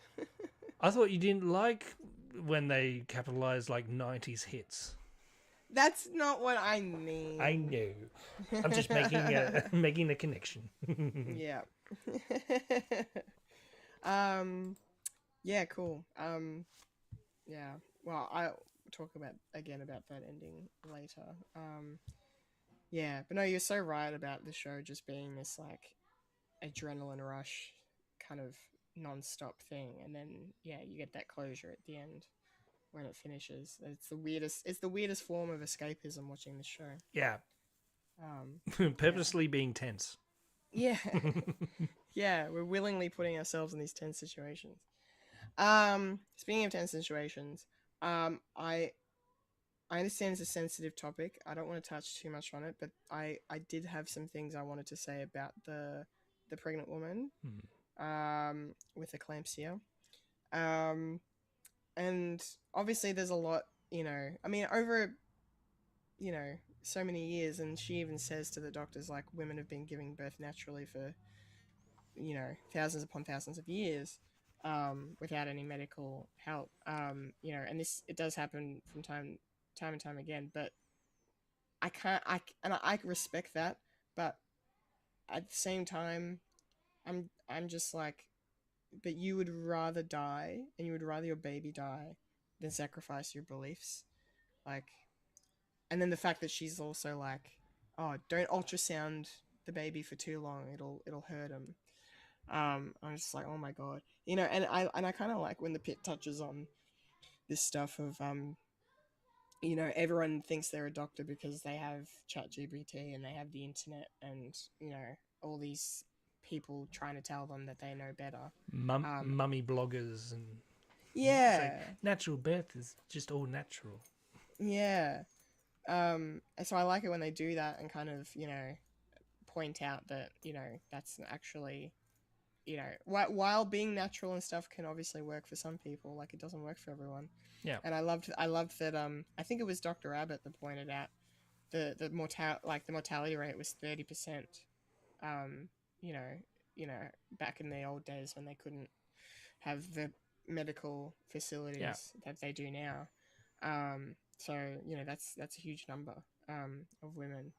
But I just it was so sad just to really see her condition drastically worsen. Like, the fact that she was showing symptoms for days, she said, and then she's like, I just want you to make the headache go away. I'm like, your headache is symptomatic of this much bigger issue that we need to address. Tip of the iceberg. Yeah, very much. So it was really sad to just watch it kind of deteriorate so fast, but it was also really cool to see how the scene played out with once they got the baby out, we had one group of doctors trying to keep the baby alive, and then one group of doctors working on the mum and trying to keep her alive. And just seeing what they could do. And it was really nice that they didn't end the show. Like, I mean, the show kind of, as we, talked about already, it kind of does end on a very, like, sad sort of note because of everything that's transpired over the shift. But it was nice that, like, the final, like, big, case, didn't see neither mum nor baby dying. So I'm really glad that they both lived. That was really good. But it was, yeah. Yeah, they've already killed a kid last season, so. Exactly. They've they've killed a kid already. They don't need to do another one.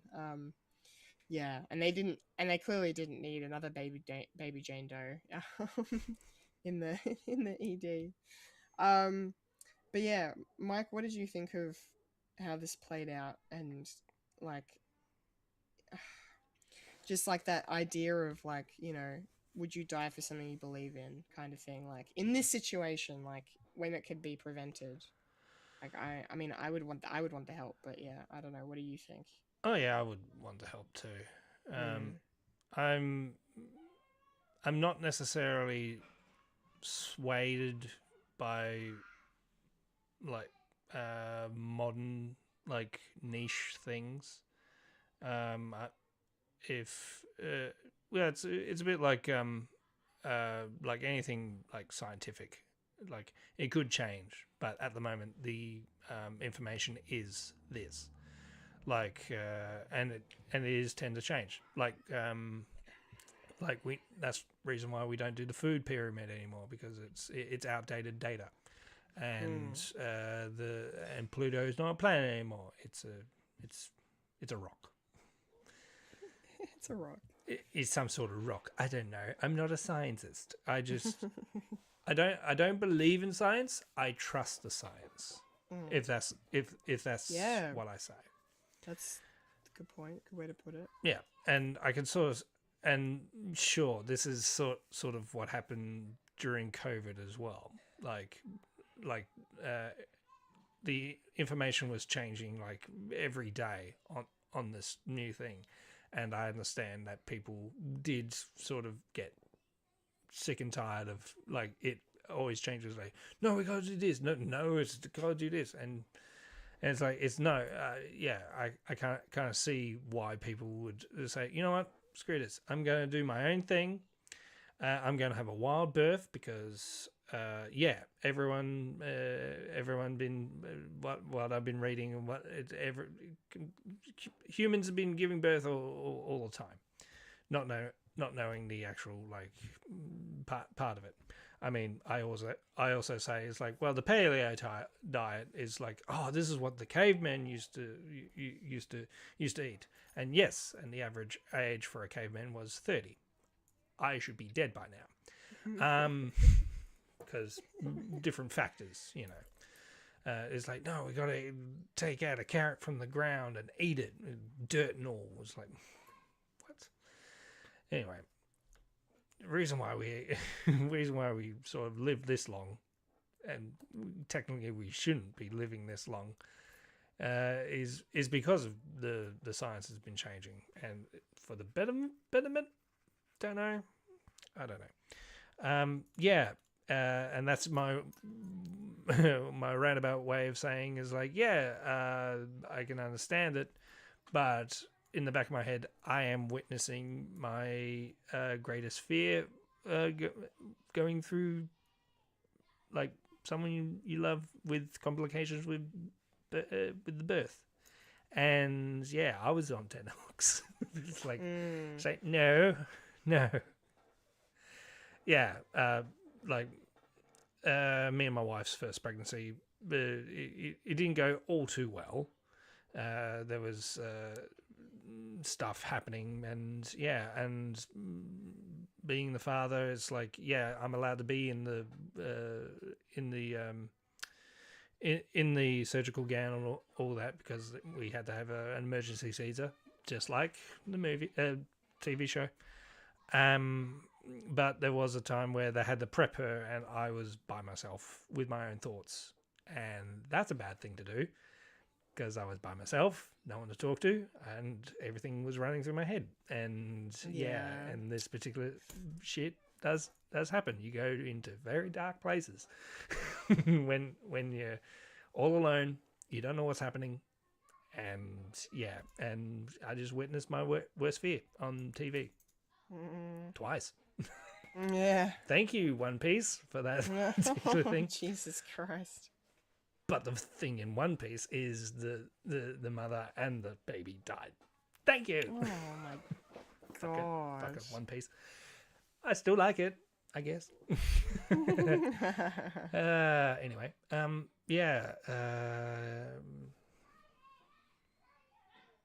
but one of the biggest things is, yes, Dr. Robbie is the main character. And you can't really kill off your character for the next season.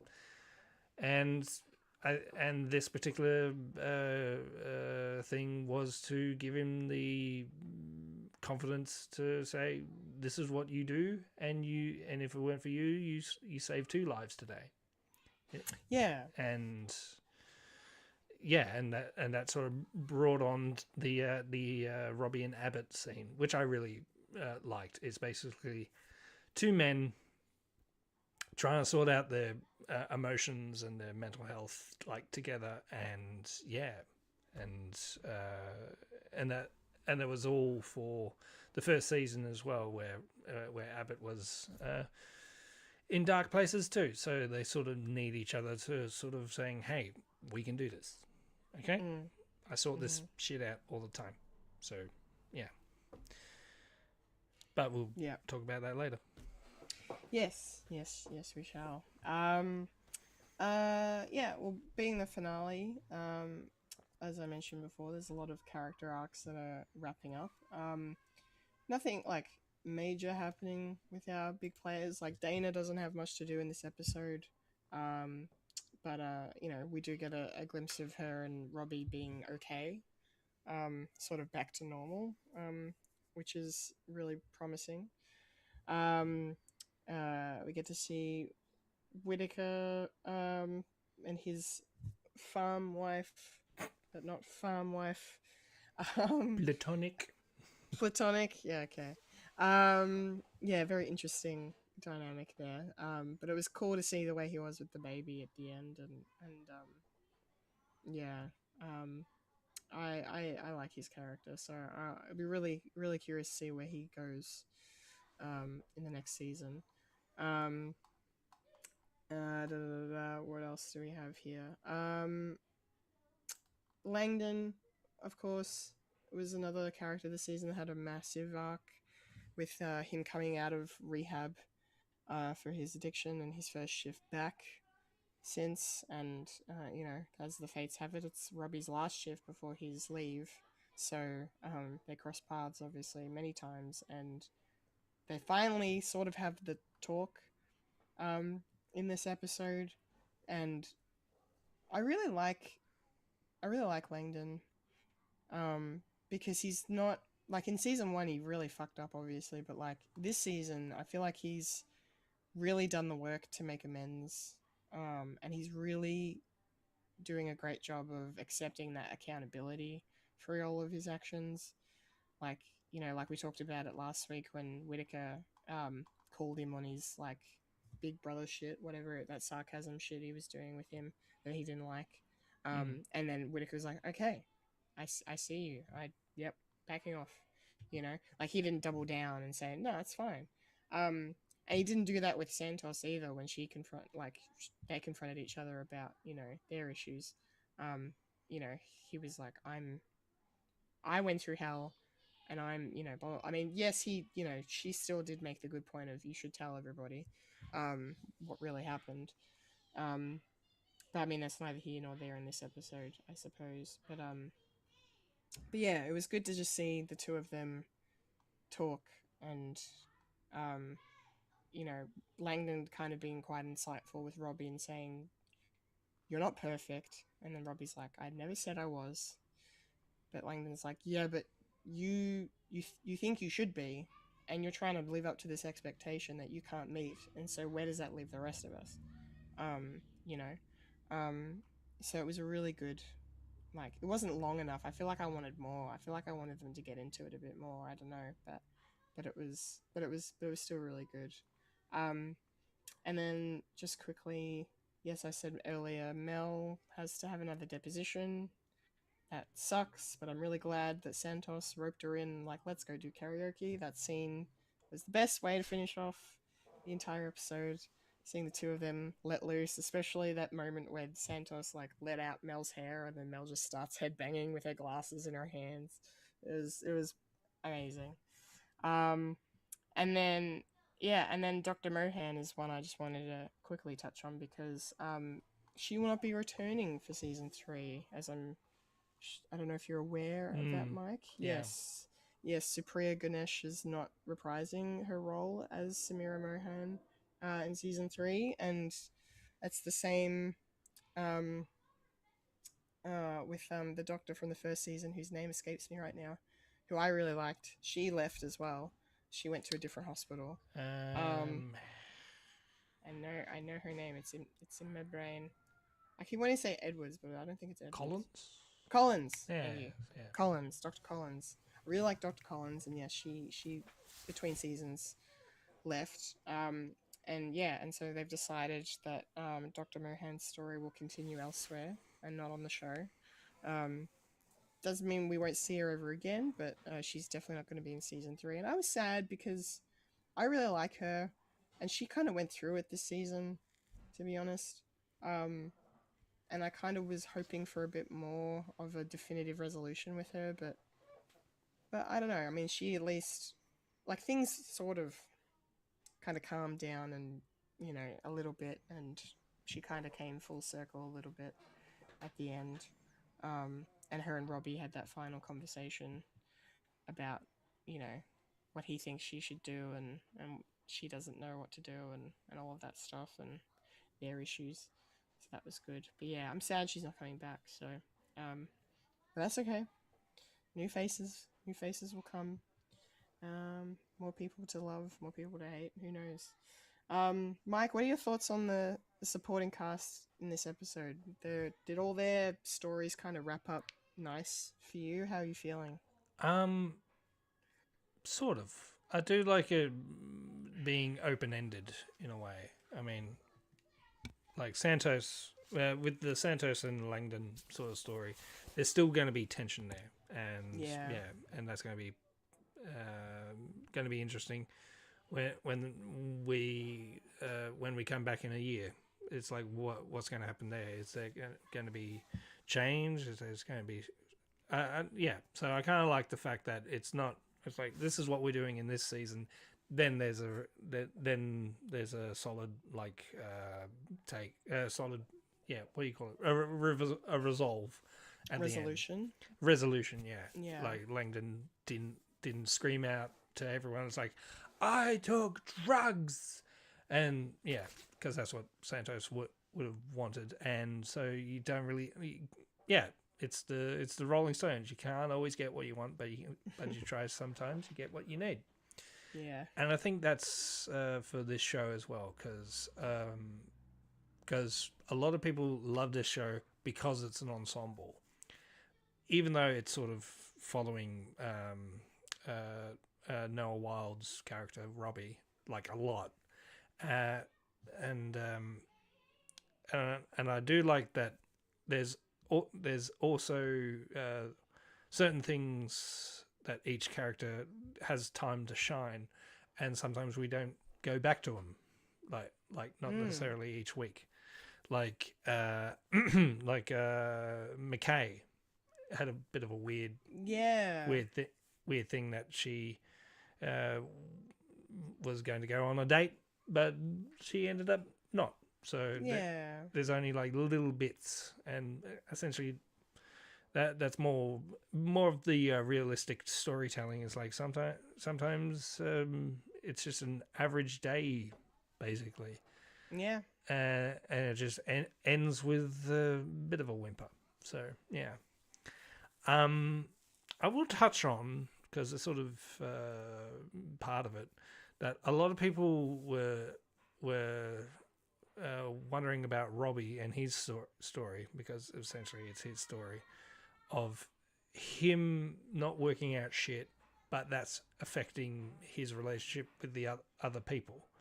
And a lot of people say that there's a lot of unintentional misogynistic sort of stuff, the way he was treating like the nurses and all that stuff, and it sort of happened in this in the last episode as well, that people were trying to get around. Like Dana was definitely part of. Something's happening with Robbie, and I can't get to him, so I'm going to have to ask Abbott. And Langdon gives him a big mouthful as well. So it's only the men can get to Robbie. So I don't think apparently that's not the real intention that it has, but it definitely came across that. Like I saw it as well, the way he was treating like misdiagnosis as well. Like essentially, what's his name? Ogilvy. Ogilvy, yeah. Yeah, Ogilvy sort of got off in a way. Yeah. And then all of a sudden he's going. He really did. He's going after like it's like you and your TikToks, and it's like being old man. and I suppose because of that, I wouldn't say backlash. It's sort of like a critique that people were sort of seeing. Maybe the writers were saying, maybe we need to like address that in the next season. Like maybe he does work on himself, and he finds the time to actually say, yeah, what I did was shitty. In a way, I suppose that's the closure that a lot of people were saying, and I was sort of hoping for it as well. Like the last scene with Robbie and Baby Jane Doe. It was good. It was touching. But we'll talk about that we will. when we get up to it. But it would have been nice if he sort of had that more closure. Yeah, it's the sort of closure that he would have with it. Yeah, he's a bit of a. I wouldn't say. Well, he's a bit of a dick sometimes. Yeah, for sure. I mean, yeah, and talking about the naturalistic sort of storytelling is like, yeah, sometimes people are being dicks, and sometimes being in this sort of profession, you can't really hold anything to heart. You're sort of like, okay, we need to get to the next thing and the next thing. Yeah. Yeah. Yeah, so there's a lot of characters that I do wish I had more time with, but here nor there. Yeah, no, I agree. Sometimes just not enough time. One thing I really like that I forgot to mention, I really enjoyed that Langdon actually went up to the surgical ward to see what happened to his patient from the morning. And then we find out they weren't able to save her leg. Yeah, and she lost it above the knee as well, which is terrible. It takes even longer to recover. No, not really recover, but to be able to like use any prosthetic limbs. Kind of. Yeah, it's a lot easier when you have the knee still, I think. Yeah. Yeah. Because you still have jurisdiction on where the leg's going to go, but yeah. Yeah, really sad. But it was really sweet that, we got to see him do that. He goes and has his drug test, and then he heads upstairs and does that. So I thought that was really cool.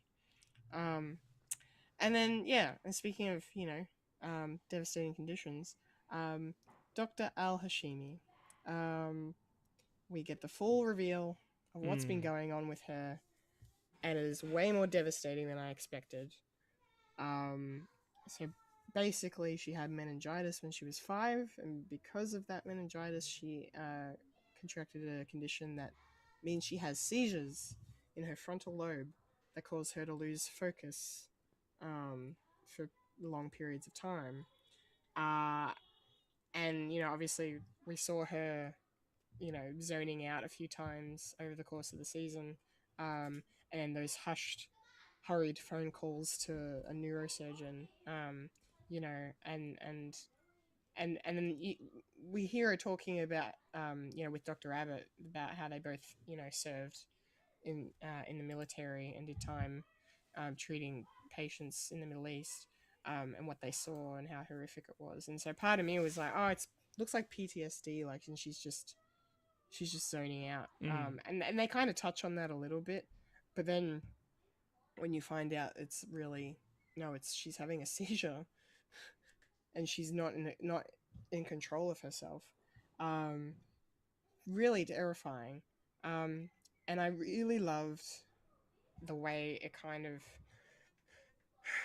I've seen how it kind of, like, things kind of fell apart between her and Robbie, because for the start of it, it looked like, they were, it was really nice to see the two of them on the same page, because they've kind of been at odds the entire season. I mean, I guess it's all been building towards this moment, really. And, and, I can understand where she's coming from. She still wants to have a life. She still wants to do her job. She wants to help people. Like, it's in her blood, clearly. And she's doing everything she can to try and make it work. And I'm sure you'll agree, actually, Mike, but I feel like I'm more on Robbie's side here, where Robbie's like, you can't run an ED by yourself, because you could have a seizure during a critical time and someone could die. And so they get into it over that, and then, like, she's like, you don't have the right to tell me I can't work here, and he's like, no, absolutely, I do have the right.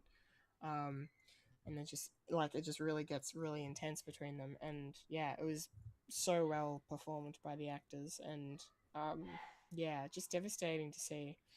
And then we see that other scene where Robbie goes off, and I think what he asks one of the lawyer that's working on the deposition, he asks her, like, hey, say theoretically if this was happening, would that violate any of the Hippo oaths? And she was like, I can't remember what she said, but she basically said yes. Yes, it would. I think she said first do no harm, and then, like, therefore implying by working in this job with this condition you could do harm, which is rule number 1, so in the oath. But yeah, and then I really did feel for her when, especially when after she leaves and she gets into her car and then she can't drive away because she's just burst into tears, and it's just, oh my god. Yeah, like I can't imagine, like, what it must be like to have this thing that you can't help, that you can't control. Like, she thought, and she said to him, like, it's been under control for ages, and today I've had 2 seizures, and I don't know why, and and it's just, and so it's just devastating for her, just to be like, I can't control this thing, but I want to try and live my life somehow. We have to find a way to keep this going. And now Robbie's like, I don't know if I want to leave you in charge of this. And I think she said something to him about getting a helper or something, and then he was like, yeah, but if that person gets dragged away, then where does that leave you? Yeah, fascinating storyline, and I really hope we get to see more of it in season 3 and see where Dr. Alashimi's at, and I mean, but based on this, like, who knows if she is returning, right? Like, we don't know if she could even be allowed to practice emergency medicine again.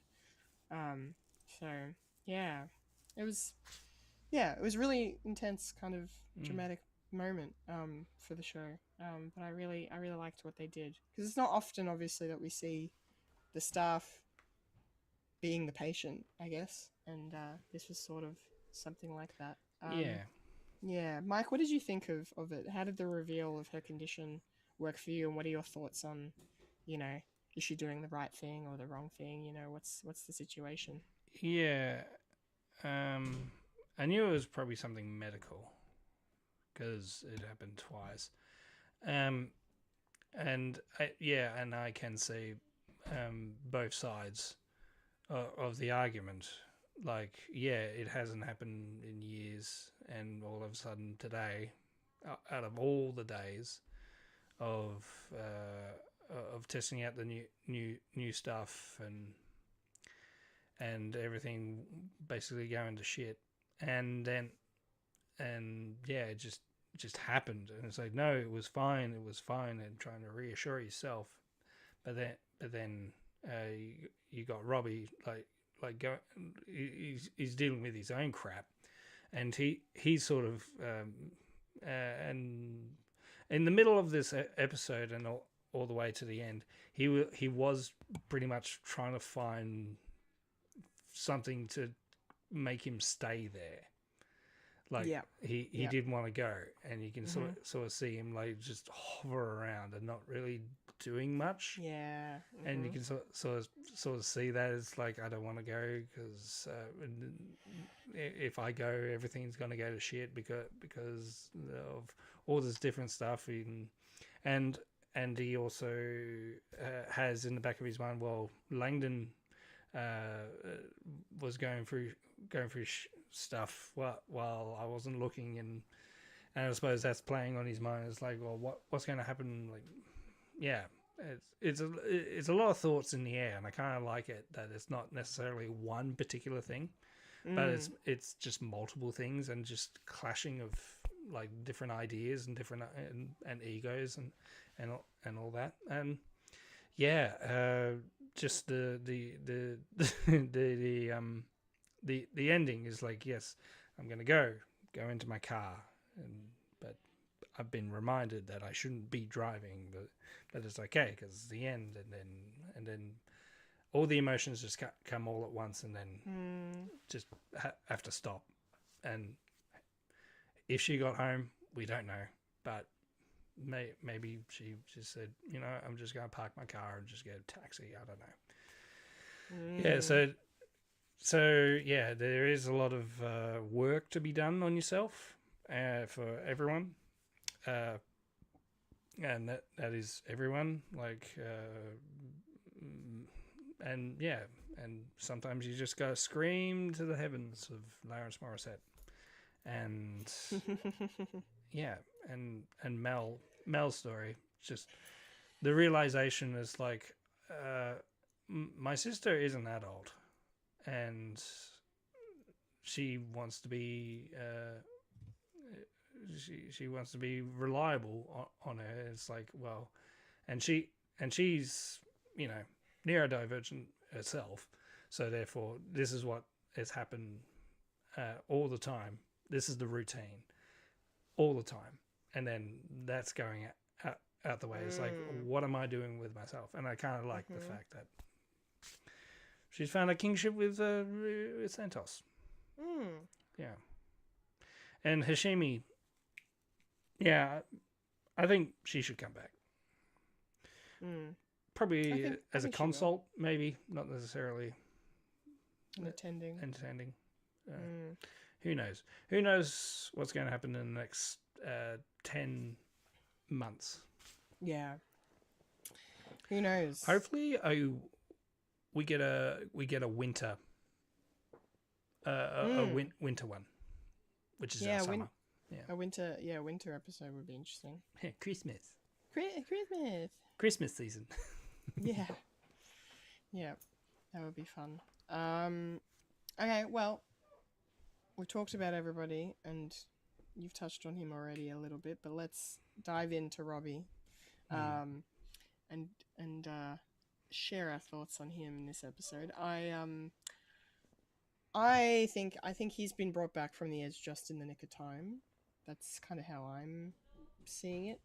I feel like if everybody hadn't noticed the signs and nobody had said anything to him, I think he might have absolutely just I think, doesn't Abbott say, one of them says Thelma and Louise at one point, like he might have done something stupid like that. I don't know. And like, who's to say he still might?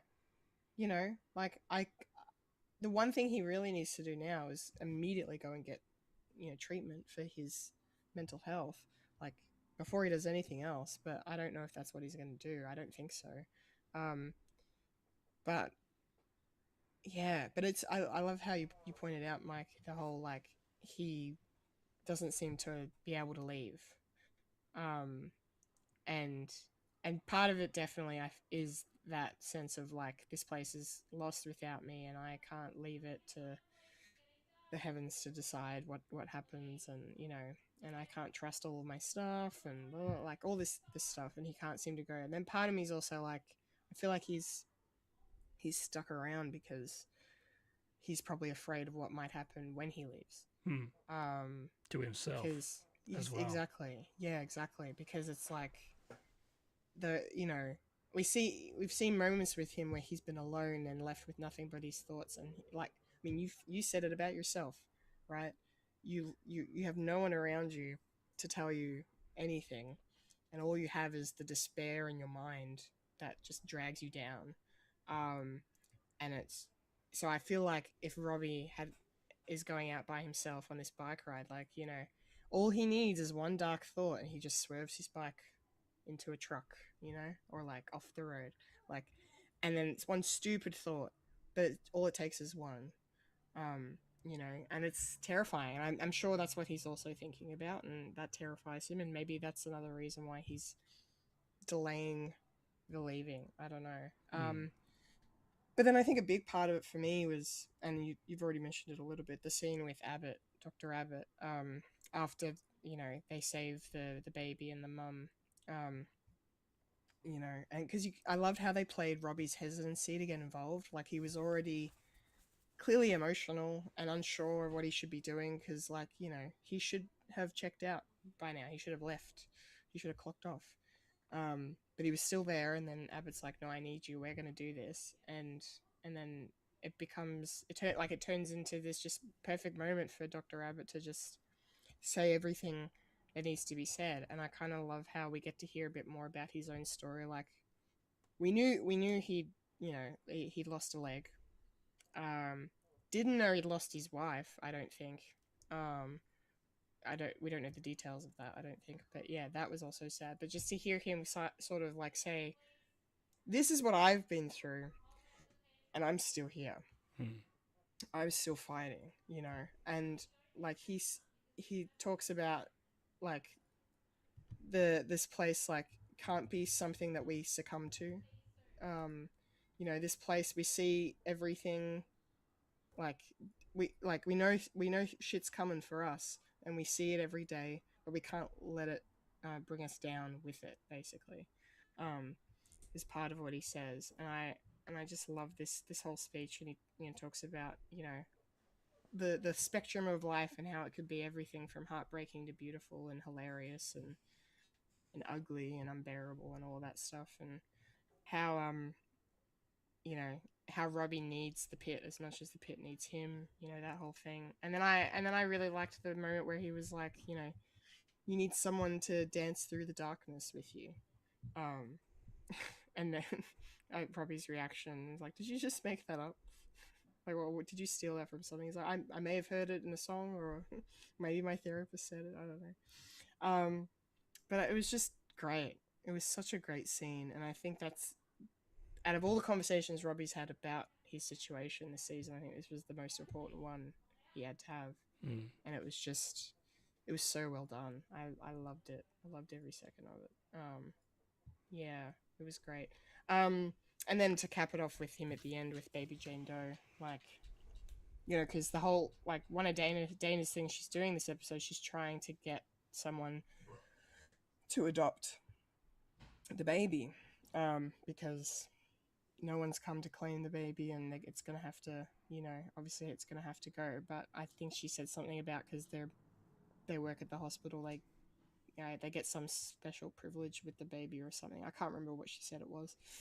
Yeah, she's going around asking everyone to adopt it, and I don't think Robbie's going to adopt it. But, but it was still, like, just to see the way he connected with that baby and then projected himself onto it, and, you know, saying those words about, you know, there's so much more yet for you to see and people for you to love and all this stuff. Like, it's so, yeah, I think he's going to be okay. I don't know what state he's gonna be in when we see him next, but Pittsburgh. he'll be yeah. That's the state he'll be in. He'll be in Pennsylvania, yeah. Yeah. But yeah, I thought, yeah, Noah Wyle just ended the character this season in a really important place, and some people think it's not, you know, it's not good enough closure, maybe. And I kind of see that, I guess, because, you know, we don't see him ride off into the sunset. Because, like, last season begins and ends with him walking in and walking out, and then this season began with him riding in, and then the end of this season, he's still in the hospital. So Riding in without a helmet, and a lot riding in without a helmet, and a lot of people clocked onto that. It's like, what are you doing? You're surely being a doctor, you should be all on that. Yeah. Yeah, you would think so. And it sort of started there, and it just escalated. 100%. Yeah, 100%. All right, Mike, tell us your thoughts on Dr. Robbie and where he lands in this episode through these moments. Yeah, it's just a matter of escalation, and yes, I do applaud the scene with Abbott and Robbie, but I also say Dana sort of cracked the nut first, and yeah, it's sort of the old guard. We've been here for ages. We know we can see something is wrong when you need help, and yeah, and like Robbie's not wanting like to go to therapy because the therapist is there, and they sort of have a weird relationship with that. So he needed something, and yeah, he needed to talk to. And sometimes you need to talk to something that doesn't talk back, which is Jane Doe. And yeah, and he was half talking to Jane Doe, but he was half talking about himself. Like, it's going to be all right. There's a lot more to do. And he actually said, I think it's in this episode where he was saying, oh, I wish I had plans, you know, married, kids, but that didn't pan out, so I got no one. And yeah, so maybe he's not going to adopt. I don't think Robbie's going to be daddy. No, but he can be there for, you know, for these things, like for who needs a hand, and essentially that's what a doctor is. It's you put yourself last, and you try and help people first. But sometimes it's the opposite as well. Sometimes the patient helps you as well. So it's that sort of relationship as well. And yeah, I kind of like I kind of like the fact that he doesn't leave per se. It's like, yeah, he stays there the last time we see him, and I think that's an indication that, well, he's not going to leave. I think the biggest scary thing is, yeah, he probably jumps on his bike and leaves, and I think that would be just an indication that's like, maybe he doesn't make it, maybe he just stays, and maybe someone makes an offhand remark in the next season. It's like, remember, you love this place. I remember you were just about to go on your big thing, but you ended up sleeping in that sleeping next to Baby Jane Doe. You know, mind you, same room where, you know, he had his big meltdown last time, and the big thing where he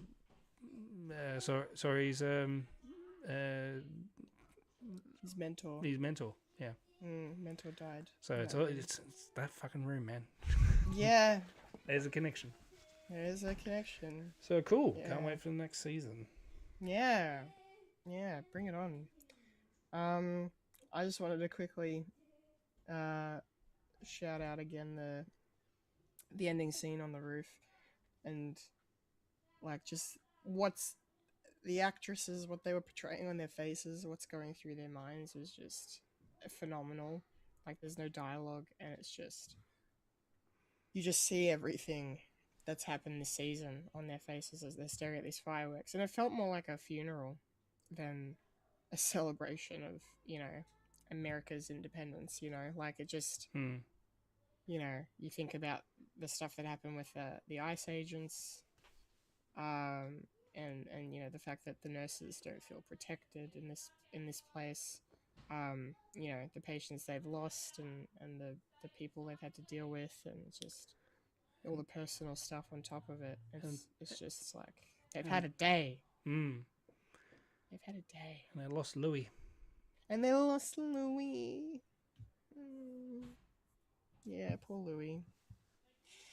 Yeah, pour one out for Louis. Yeah. Actually, pour one out for Louis. Yeah, that was sad.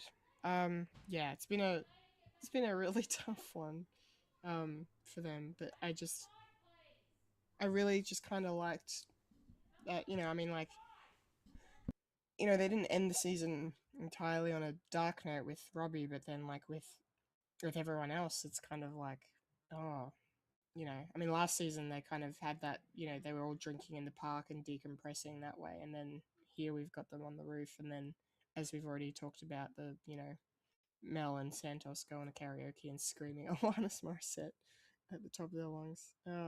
Yeah, just brutal. I couldn't imagine doing that job.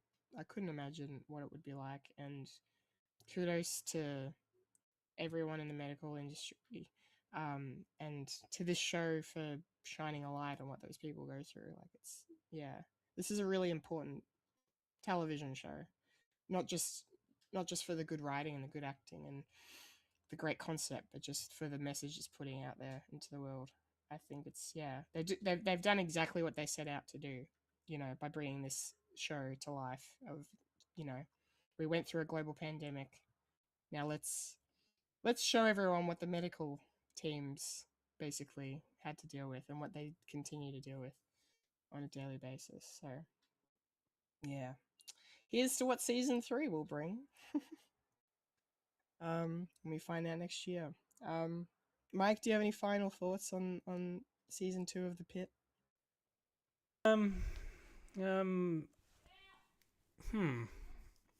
There's a lot to, like, unpack. I'm trying to think of, like, individual things. Yeah, I think I've got nothing in the tank. Well, another doctor, I'd be interested to see where her journey goes, Javadi, because, you know, she's considering going into psychiatric emergency medicine. Yeah. which I thought was really great. And like, you know, that scene with her and Robbie about, you know, how he actually watched her TikToks and he's like, you know what, you're actually doing some good work here. Yeah, and her having that epiphany, I thought that was really great. And the fact that it's like, it's something that she wants to do for herself and it's got nothing to do with her parents and all of that pressure, you know. I thought that was really good. But yeah. And I want happiness for McKay too, because yeah, she didn't go on that date, but I'm sure she will go on a date between now and next season. Because yeah, she had a really rough one, and that, you know, that acknowledgement of like emotional dissociation of like, I can't cry anymore. Yeah. I've been through so much of this. I can't cry. What the fuck? Yeah. So yeah, that's all right. We'll find out next year what will happen to them, and yeah. Who's new? Who comes back? Who leaves? Yep.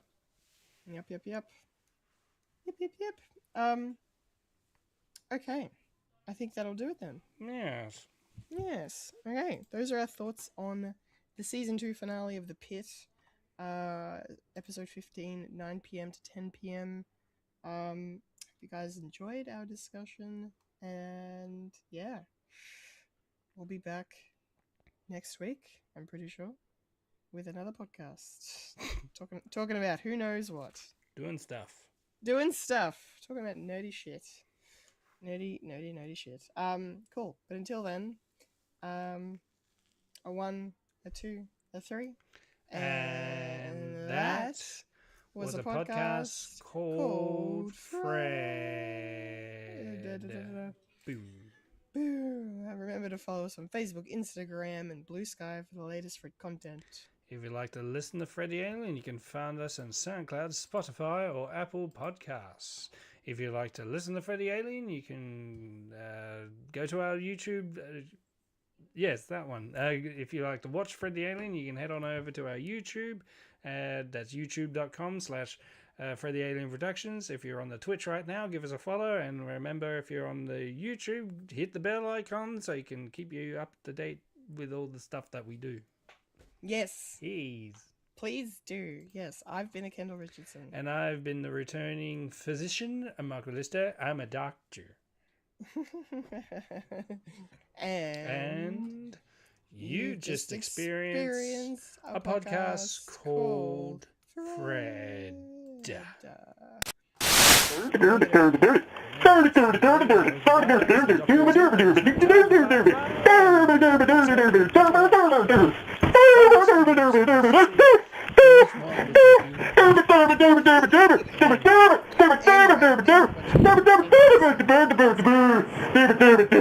And scene. Yeah.